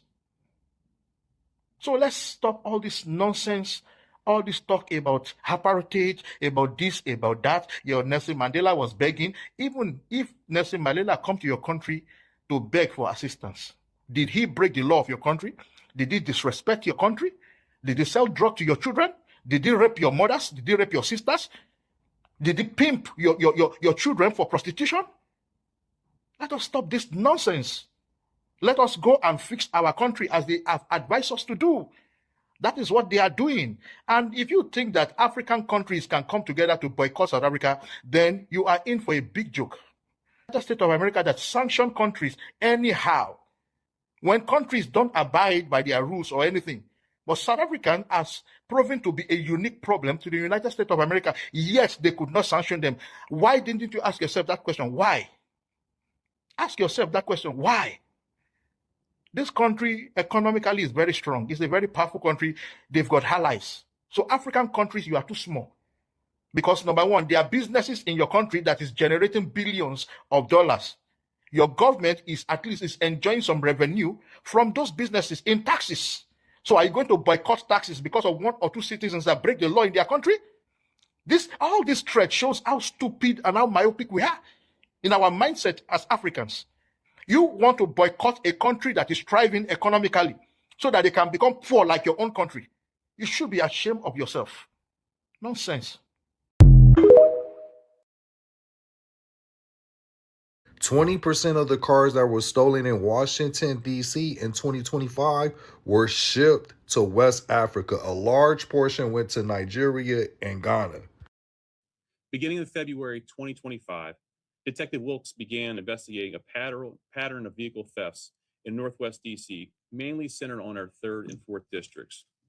The pattern involved vehicles that were parked and locked on residential streets that were being stolen in the middle of the night. The suspects used lockpicks, electronic devices, as the judge mentioned, the Altel devices, to reprogram key fobs and to access vehicles. They would then quickly move the vehicles off into parking garages in DC and in the surrounding areas. At the garages, the suspects would then swap out license plates, they would change the VIN numbers, and they would disable the GPS tracking devices in these vehicles.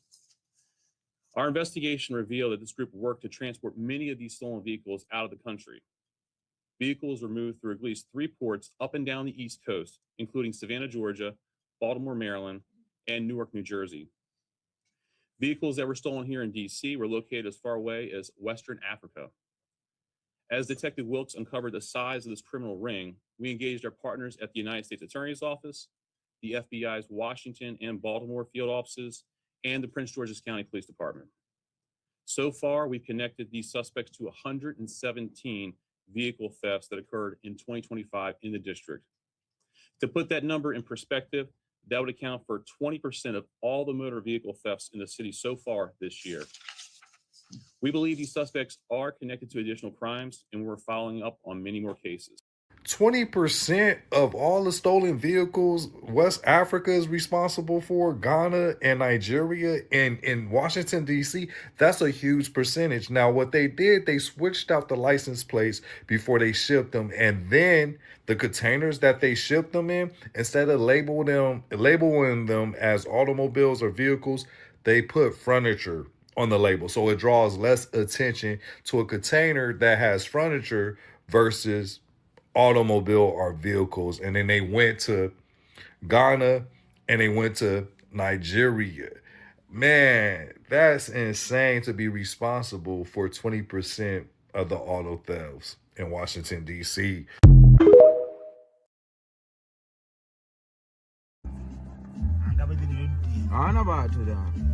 This is how far Free State of Bloemfontein is going to show the African National Congress of how much they are fed up with their shit.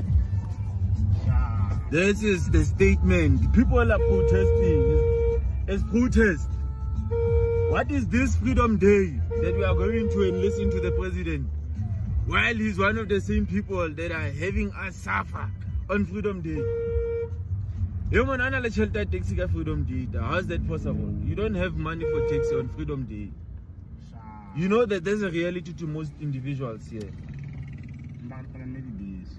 That were not even provided. But nobody can get that white supremacy to the basic for the congregations are born. Or now what we presume as black supremacy. Black supremacy has no standards. I know the standard, so yeah, and you want people to attend your things. This is to show you also on how certain officials in Mangaung are incompetent. They cannot organize the people anymore. People don't have a common factor whereby they must meet or come together to celebrate or cherish what was died for before. The president of South Africa in Bloemfontein. The president of South Africa is in Bloemfontein. The stadium is empty. Empty. You know why? The people are fed up.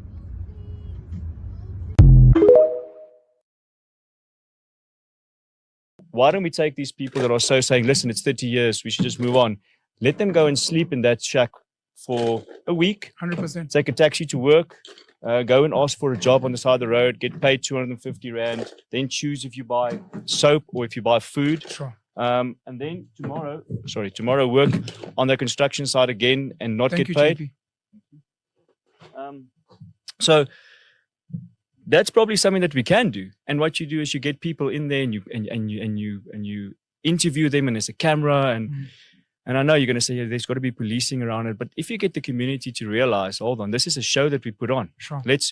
At night you wake up with gunshots and there's crime, because there's crime in every area. Sure. But now you're not behind your barbed wire and your electric fence. You're in a shack with 6 other people, and tomorrow morning you got to bath in water that's ice cold, or you got to boil it. It's like people will suddenly realize, hold on, maybe I'm being a bit unfair in saying we should just accept everything's moved on. Sure. So.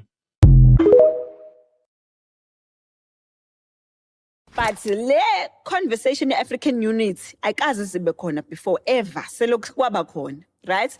Ama countries, South Africa was the last country to gain its independence, last one. Wonke lamanye amazwe could have been talking about African units all along. They could have been talking about it, but they didn't talk about it. Now South Africa has created a country that is a model of what other Africans want. Okay. So they leave their failed countries to come to this country because it's a model of what being free and being a rebel is like. Criminals in South Africa thrive. So now we're not importing the best of the best of my immigrants. That's one thing you must know. Yeah. We're not importing our immigrants out top class in their countries. Yes. We're importing the worst of the worst. Dear South Africans, your country is facing a serious challenge right now. And that is propaganda. The question is why and who is benefiting from this propaganda? Firstly, it is important to know that propaganda does not always come as lies.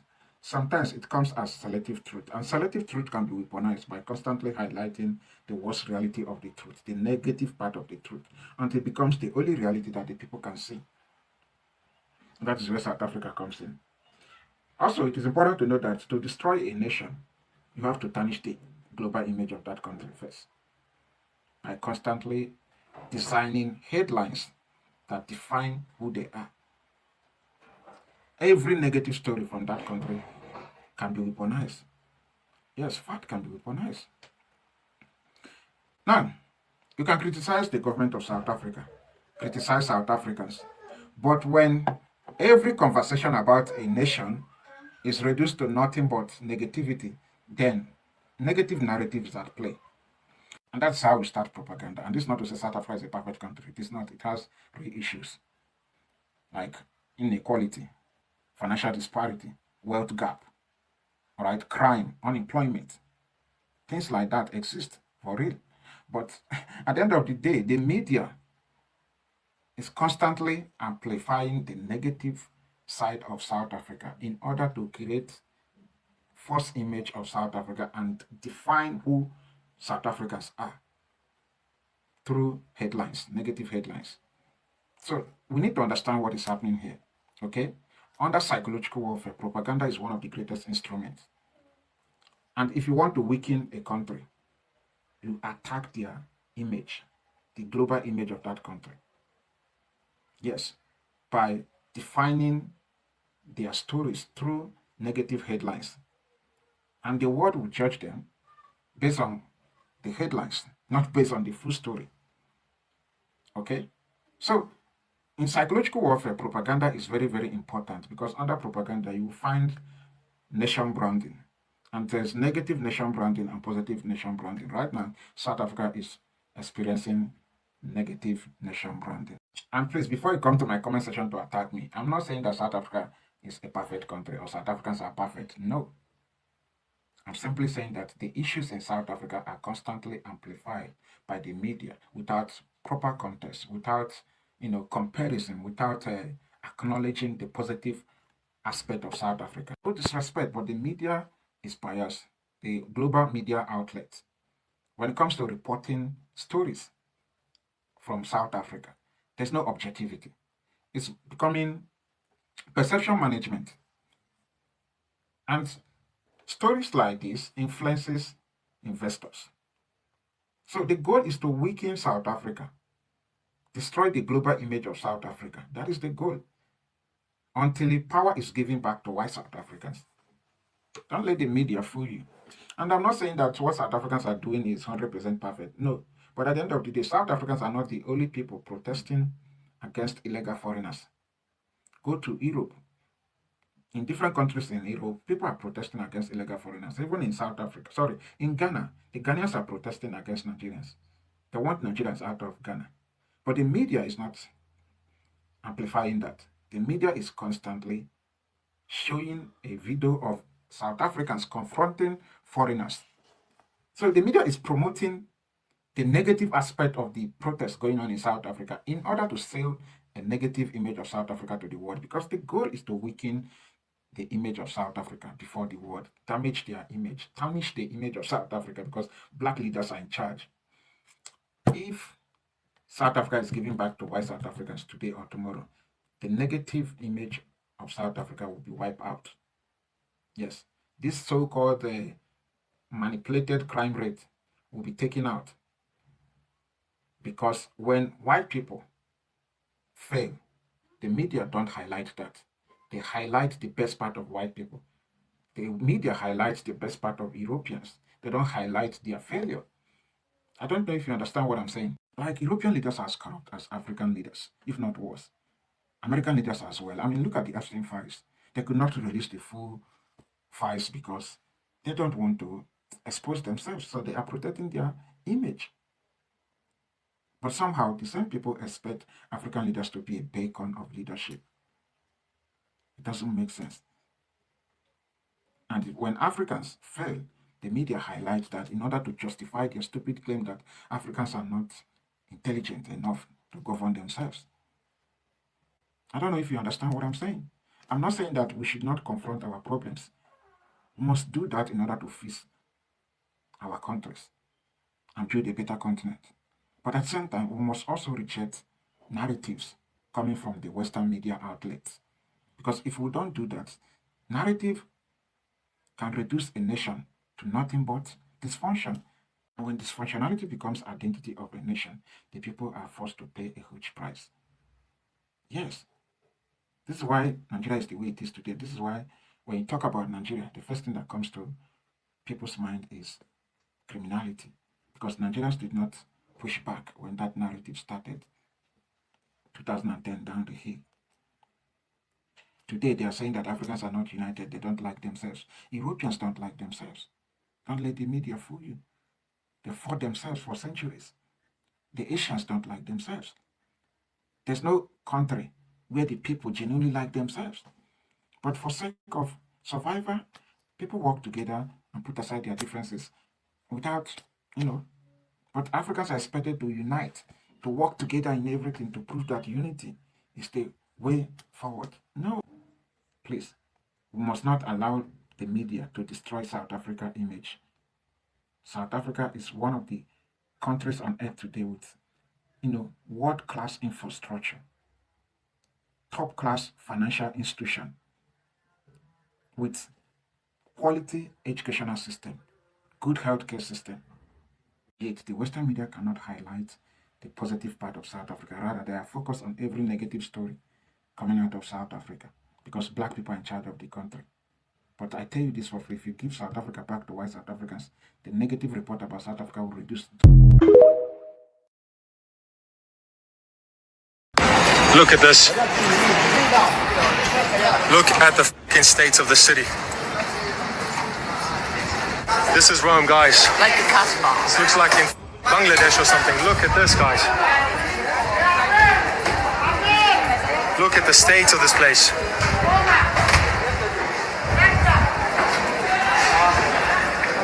Look at this, guys. This is Rome. This is Europe. Does this look like Europe to you? I don't see a single Italian here, guys.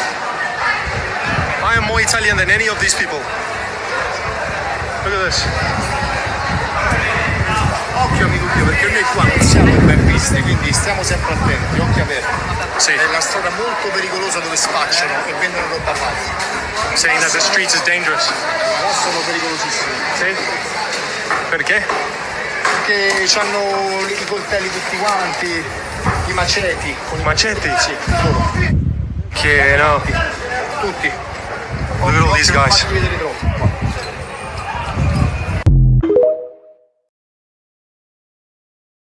As a black man, you should be ashamed of yourself. You should be ashamed. When we look at black women, more than 70 to 80% of you guys are wearing fake hair and straight hair. When we look at white women who wear wigs and weaves, it's less than 10%. And there's actual. Not true. Yes, it is facts. Bro. At all. Look at Hollywood. Honestly, Yeah. who gives a fuck? We black men, straight black men, we care. No, they don't. Yes, we do. No, they don't. Black men don't care. No, they don't. They do. accept their queen how she wants to present herself to the world. You're not a queen anymore once you alter your crown in a way that looks like a white woman. That is not true. That is true. I'm sorry, but we cannot move forward with that statement. It's true though. That is an attack on black women. Is your hair your crown? Is your hair your crown? As a black man, you should be ashamed of yourself. No, I should be proud of myself. You should be You ashamed. should be of your- ashamed. I'm not. With the straight hair, you should be ashamed. I'm not. Why? Why are you in women's business anyway, bro? You said what? Why are you in women's business? Because it's my business. Why is it your business? How's it your business? Black men, straight black men are the leaders of black women.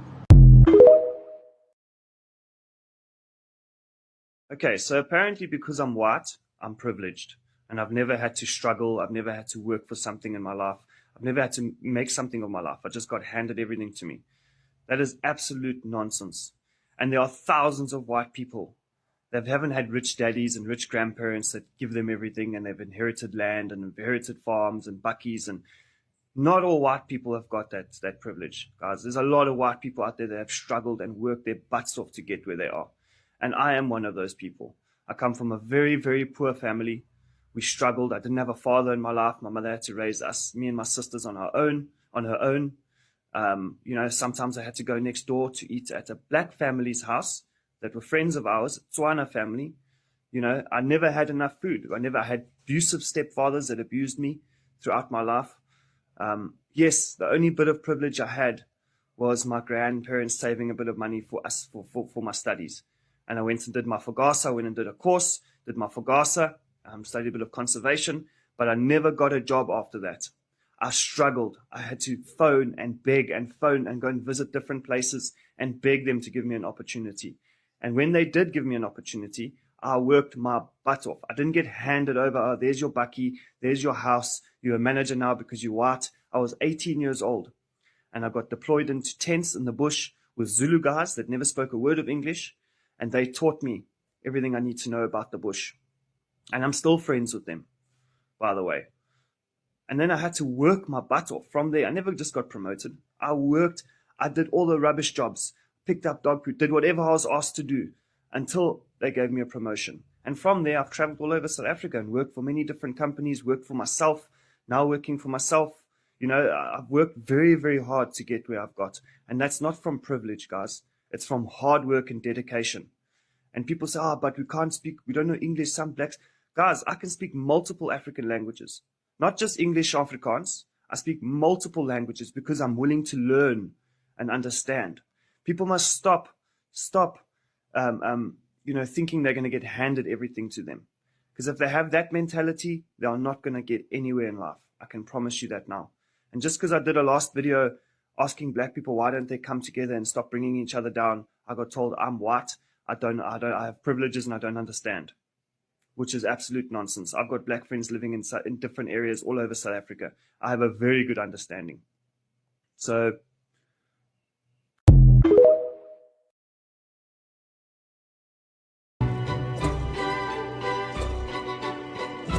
Me and the devil walking side by side.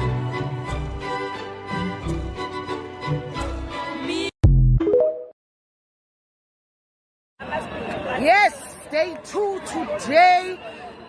standing in solidarity with March and March. Mine is clear.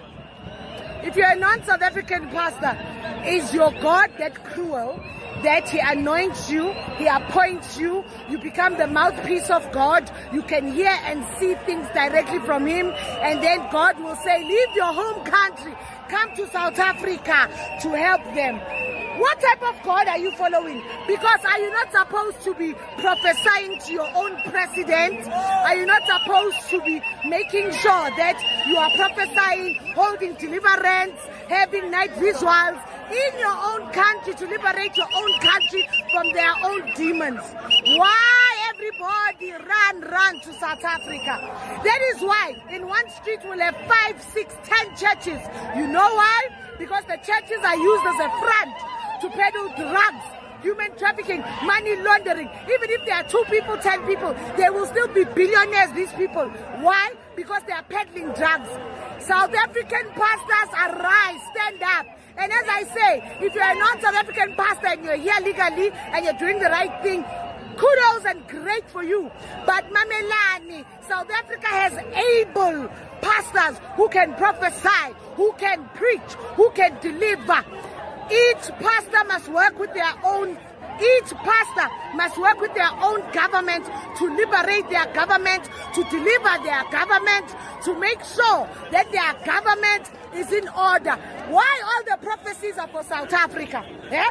Are you afraid of Piao, Boko Haram? Yay! If you're a real man of God, go prophesy and say, President, Boko Haram is coming. President, this and this and this. We are tired. If you think I'm xenophobic, shame on you. That's the truth.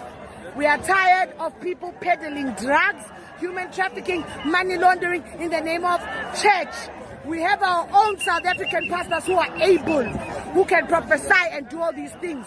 You come here, you have churches in all the shops here, and then you want to entice our people with the wealth you have, saying God has given you the wealth.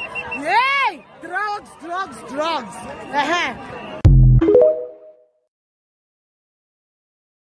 What I find sad about this whole thing now is that there's a thing of almost pathologizing that men are intrinsically, black men actually, are intrinsically just violent.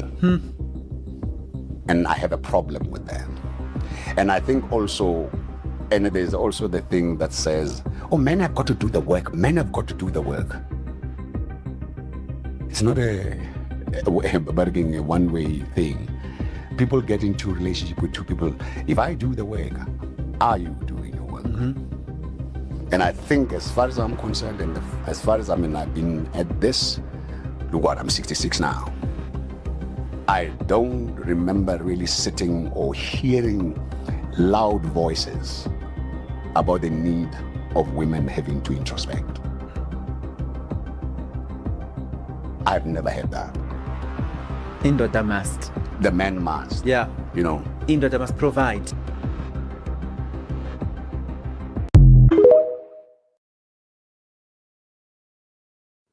We heard everybody's opinion. We heard everybody's opinion on South Africans and how South Africans are xenophobic.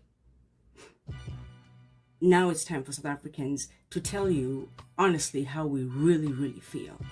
Because everybody has shared how they feel, right? Seems like the only thing that's missing is us, because nobody is having the conversation that we are trying to have. First of all, I'd like to apologize to that Ghanaian gentleman. Oh, my good sir, I'm so sorry that happened to you.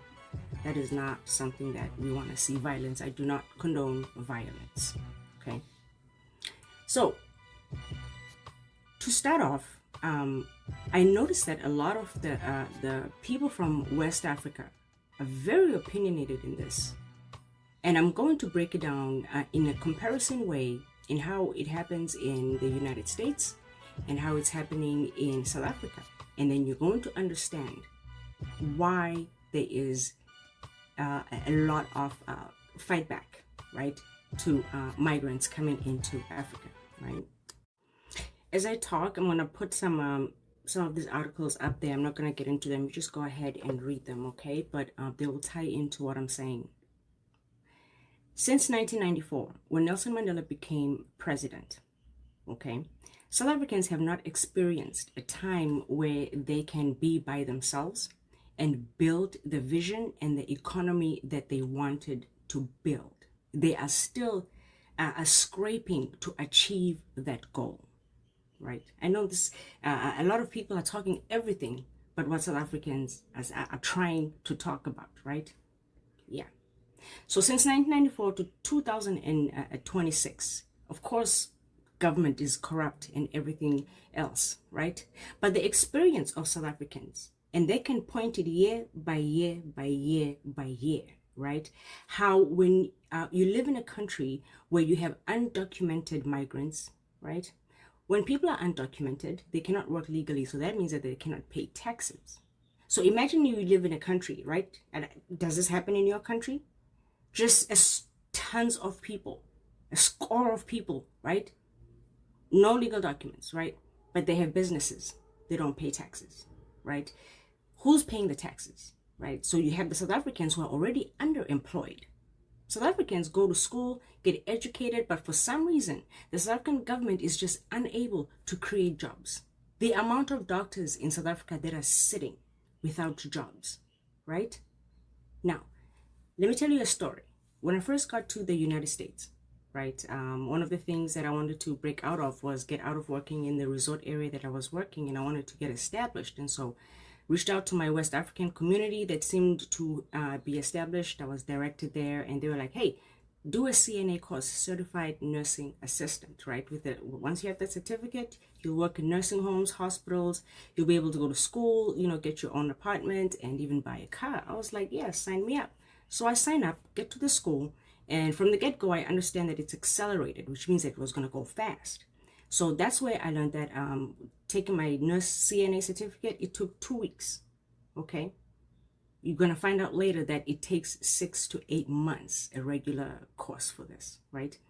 And then those are the people like me who picked the CNA, and then the other people who took the nursing, right? And I think the nursing was like 2 months, right? And then there was also RN, and I don't know how long that was. But anyway, so these were accelerated, right? But of course, accelerated courses are a thing. There's nothing strange about that, right? But in healthcare, though, what can I learn in 2 weeks where other people need to learn in 6 to 8 months, right? But anyway, I got my certificate, right? And I was happy about it. I did work. And then I moved to California. It transferred in California. But after a while, when I was working in California, that was that accelerated course was in Massachusetts. Now I'm in California. Then I started learning in California. They were like, hey, man, what do you mean you took 2 weeks to do your course? That's not how that works. Do some research, and I realized that, oh, man, okay, the West Africans in Massachusetts were running a ring of just pushing certificates and all these nursing fields and stuff like that of people who are undereducated. You know what I'm saying?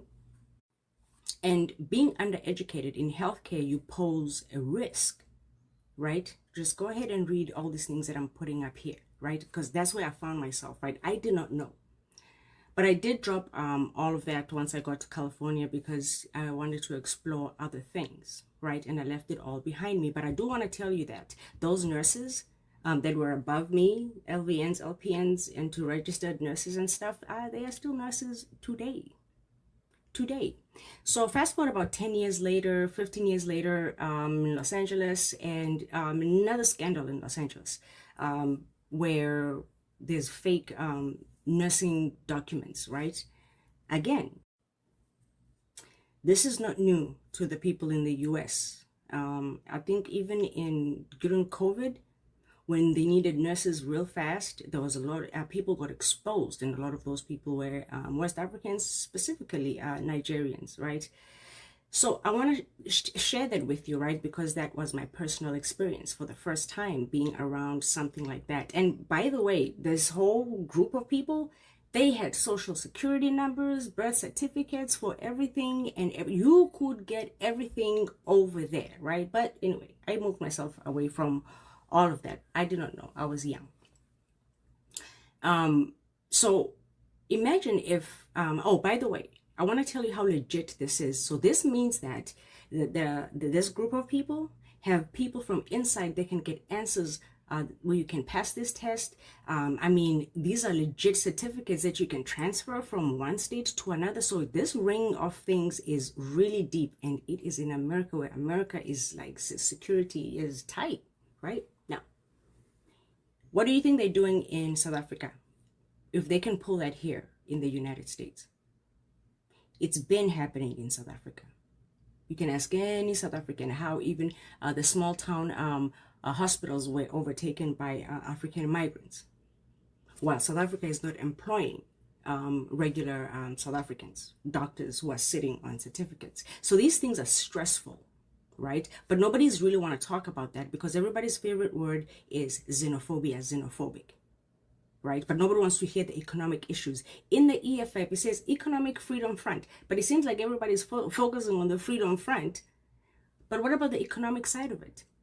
For things to happen, people have to pay taxes. To get this free healthcare and these free clinics, somebody somewhere is working. And so imagine how a taxpayer in South Africa feels every day, right? And mind you, these migrants, undocumented migrants, they are not overpopulating places like the Western Cape waterfront where the white people are. Yet they'll be the first ones who say, but South Africans are not fighting the white people. They don't overpopulate or build their churches over there because they know that white people will call the law on them and they will be exposed. So they influx into the villages, they influx into the small towns, small places where people already are strapped, they already don't have anything. And then to see them have shops, right? Not pay taxes. Do you guys know that they sell sometimes poisonous foods? Do you know that people die in South Africa because of the small shops from African migrants who are trying to survive, of course? But when you skip the system like that and put people's health in danger, this is serious stuff. To a point where they are manufacturing their own food, selling to South Africans, right, at cheap prices, right? Because again, we're exploiting the already poor South Africans who are already underemployed. And that one is for good measure. That one is for the bullying that you guys have been doing here on this internet. Calling us all kinds of names and wishing all kinds of bad things. Yet nobody wants to talk about the economy. There is a strain on South African citizens. No, I don't condone violence. But let's not talk like we don't understand violence, right? The reason you all take shoes at the airport is because of him about to do the most violent thing. Why? There was never violence here that needed to happen. South Africans are asking people to pay taxes. Instead, we get homophobic Africans. Yes, this will play a part too. Because what do you mean South Africans are evolving into a whole different morale while you have people who are forcing themselves and their own beliefs? And bringing in churches. By the way, West African economy in South Africa is churches. Do churches create jobs? No, they do not. Nobody wants to listen to Africans. It's easy to say xenophobic. Huh? It's very easy to say that. But having the real conversations. Are these things happening in other countries? Like, how do other African countries exist? Like taxes. Like, are taxes a thing? Like, does everybody know how important that is? And how we can deliberate an entire country when people work, make money, and don't.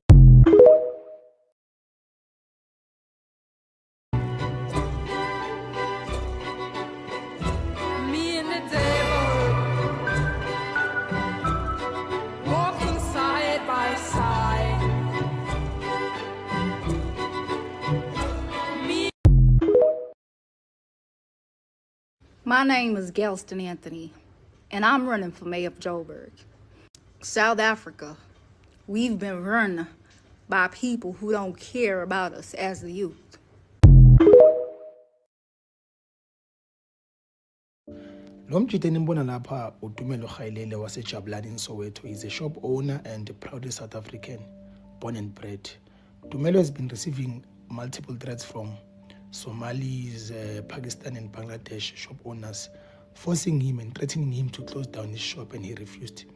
What's said is that Dumelo was shot Friday night and was shot dead while he was closing his shop, and up to this far, no one is arrested. Kubuhlungu ngoba siyazama ukuthi sikhulume nama-leaders wale country, ANC, government, GNU government, amaphoyisa, but nothing is happening. And there are leaders who are fighting, who are on the ground as we speak. Abo Phakela Umthakathi, Ngizwe Mchunu, Jacinta Zuma, and thina siyaba discourage, aspa support, while one of our own are being attacked.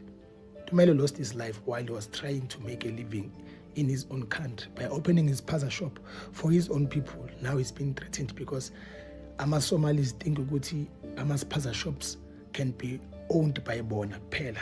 We had spaza shops way before Bona. And now they are taking that business and making it their own business. As always, our ANC government, the useless and dysfunctional, the nonsensical government that we have, is doing nothing. Leaders like Abu Panyaza, they are doing nothing. The only person who's hands-on on things like this, Babu Hemen Mashaba, who's been on the ground. Kuimanji, Umazwi is missing. Babu Hemen is busy trying to help, contacting the family, posting and doing everything to show good he cares about us. Guys, it's in a missionary one as a country. Remove the useless and stupid, dysfunctional ANC government. That government doesn't care about us. You can't be a government and put your people last, but abantu figure first. You can't do that. Sadly, Tumelo died for opening his spaza shop in his own country. Tumelo, wherever your soul is, my brother, vuka uphenduke uzilwele. Siyakudinga thina as a country, because nathi we are in this now, siyalwa nathi. Ilizwe lizobuya bafethu, whether ngeimpilo zethu or ngeimpilo zabanye, but izwe lizobuya. If we don't do this for ourselves, asenzeleni abantwana bethu. ANC government must phuma in power and sifaku government ozoba very xenophobic, put it in a first, and wonke umuntu makabuyele kubo guys, as long as a country, because kanje angeke sikwazi. Kuyimanje in Joburg, ama-Somalis are killing each other, hiring iy'nkabi bayabulalana. And that includes us. Bathenga iy'nkabi zizobulala thina for ama-shops that are meant for locals. Bafowethu sinemishini eyodwa. Asikhipheni ANC into power. Sikhetheni abohulumende abazosinakekela, or March and March, or Action SA. Those are the people who care about us, who show namanje ukuthi they stand by us, not this government. Onganandaba protecting foreigners. Ngamana keep a whole army to defend foreigners than to see the damage that they are making or doing to this country. They're destroying us, and the government doesn't care. Rest in peace to me. What I find sad about this whole thing now is that there's a thing of almost pathologizing that men are intrinsically, black men actually, are intrinsically just violent. And I have a problem with that. And I think also, and there's also the thing that says, oh, men have got to do the work. Men have got to do the work. It's not a one-way thing. People get into a relationship with two people. If I do the work, are you doing your work? And I think, as far as I'm concerned, and as far as I've been at this, look what, I'm 66 now. I don't remember really sitting or hearing loud voices about the need of women having to introspect. I've never heard that. Indoda must. The man must. Yeah. You know. Indoda must provide.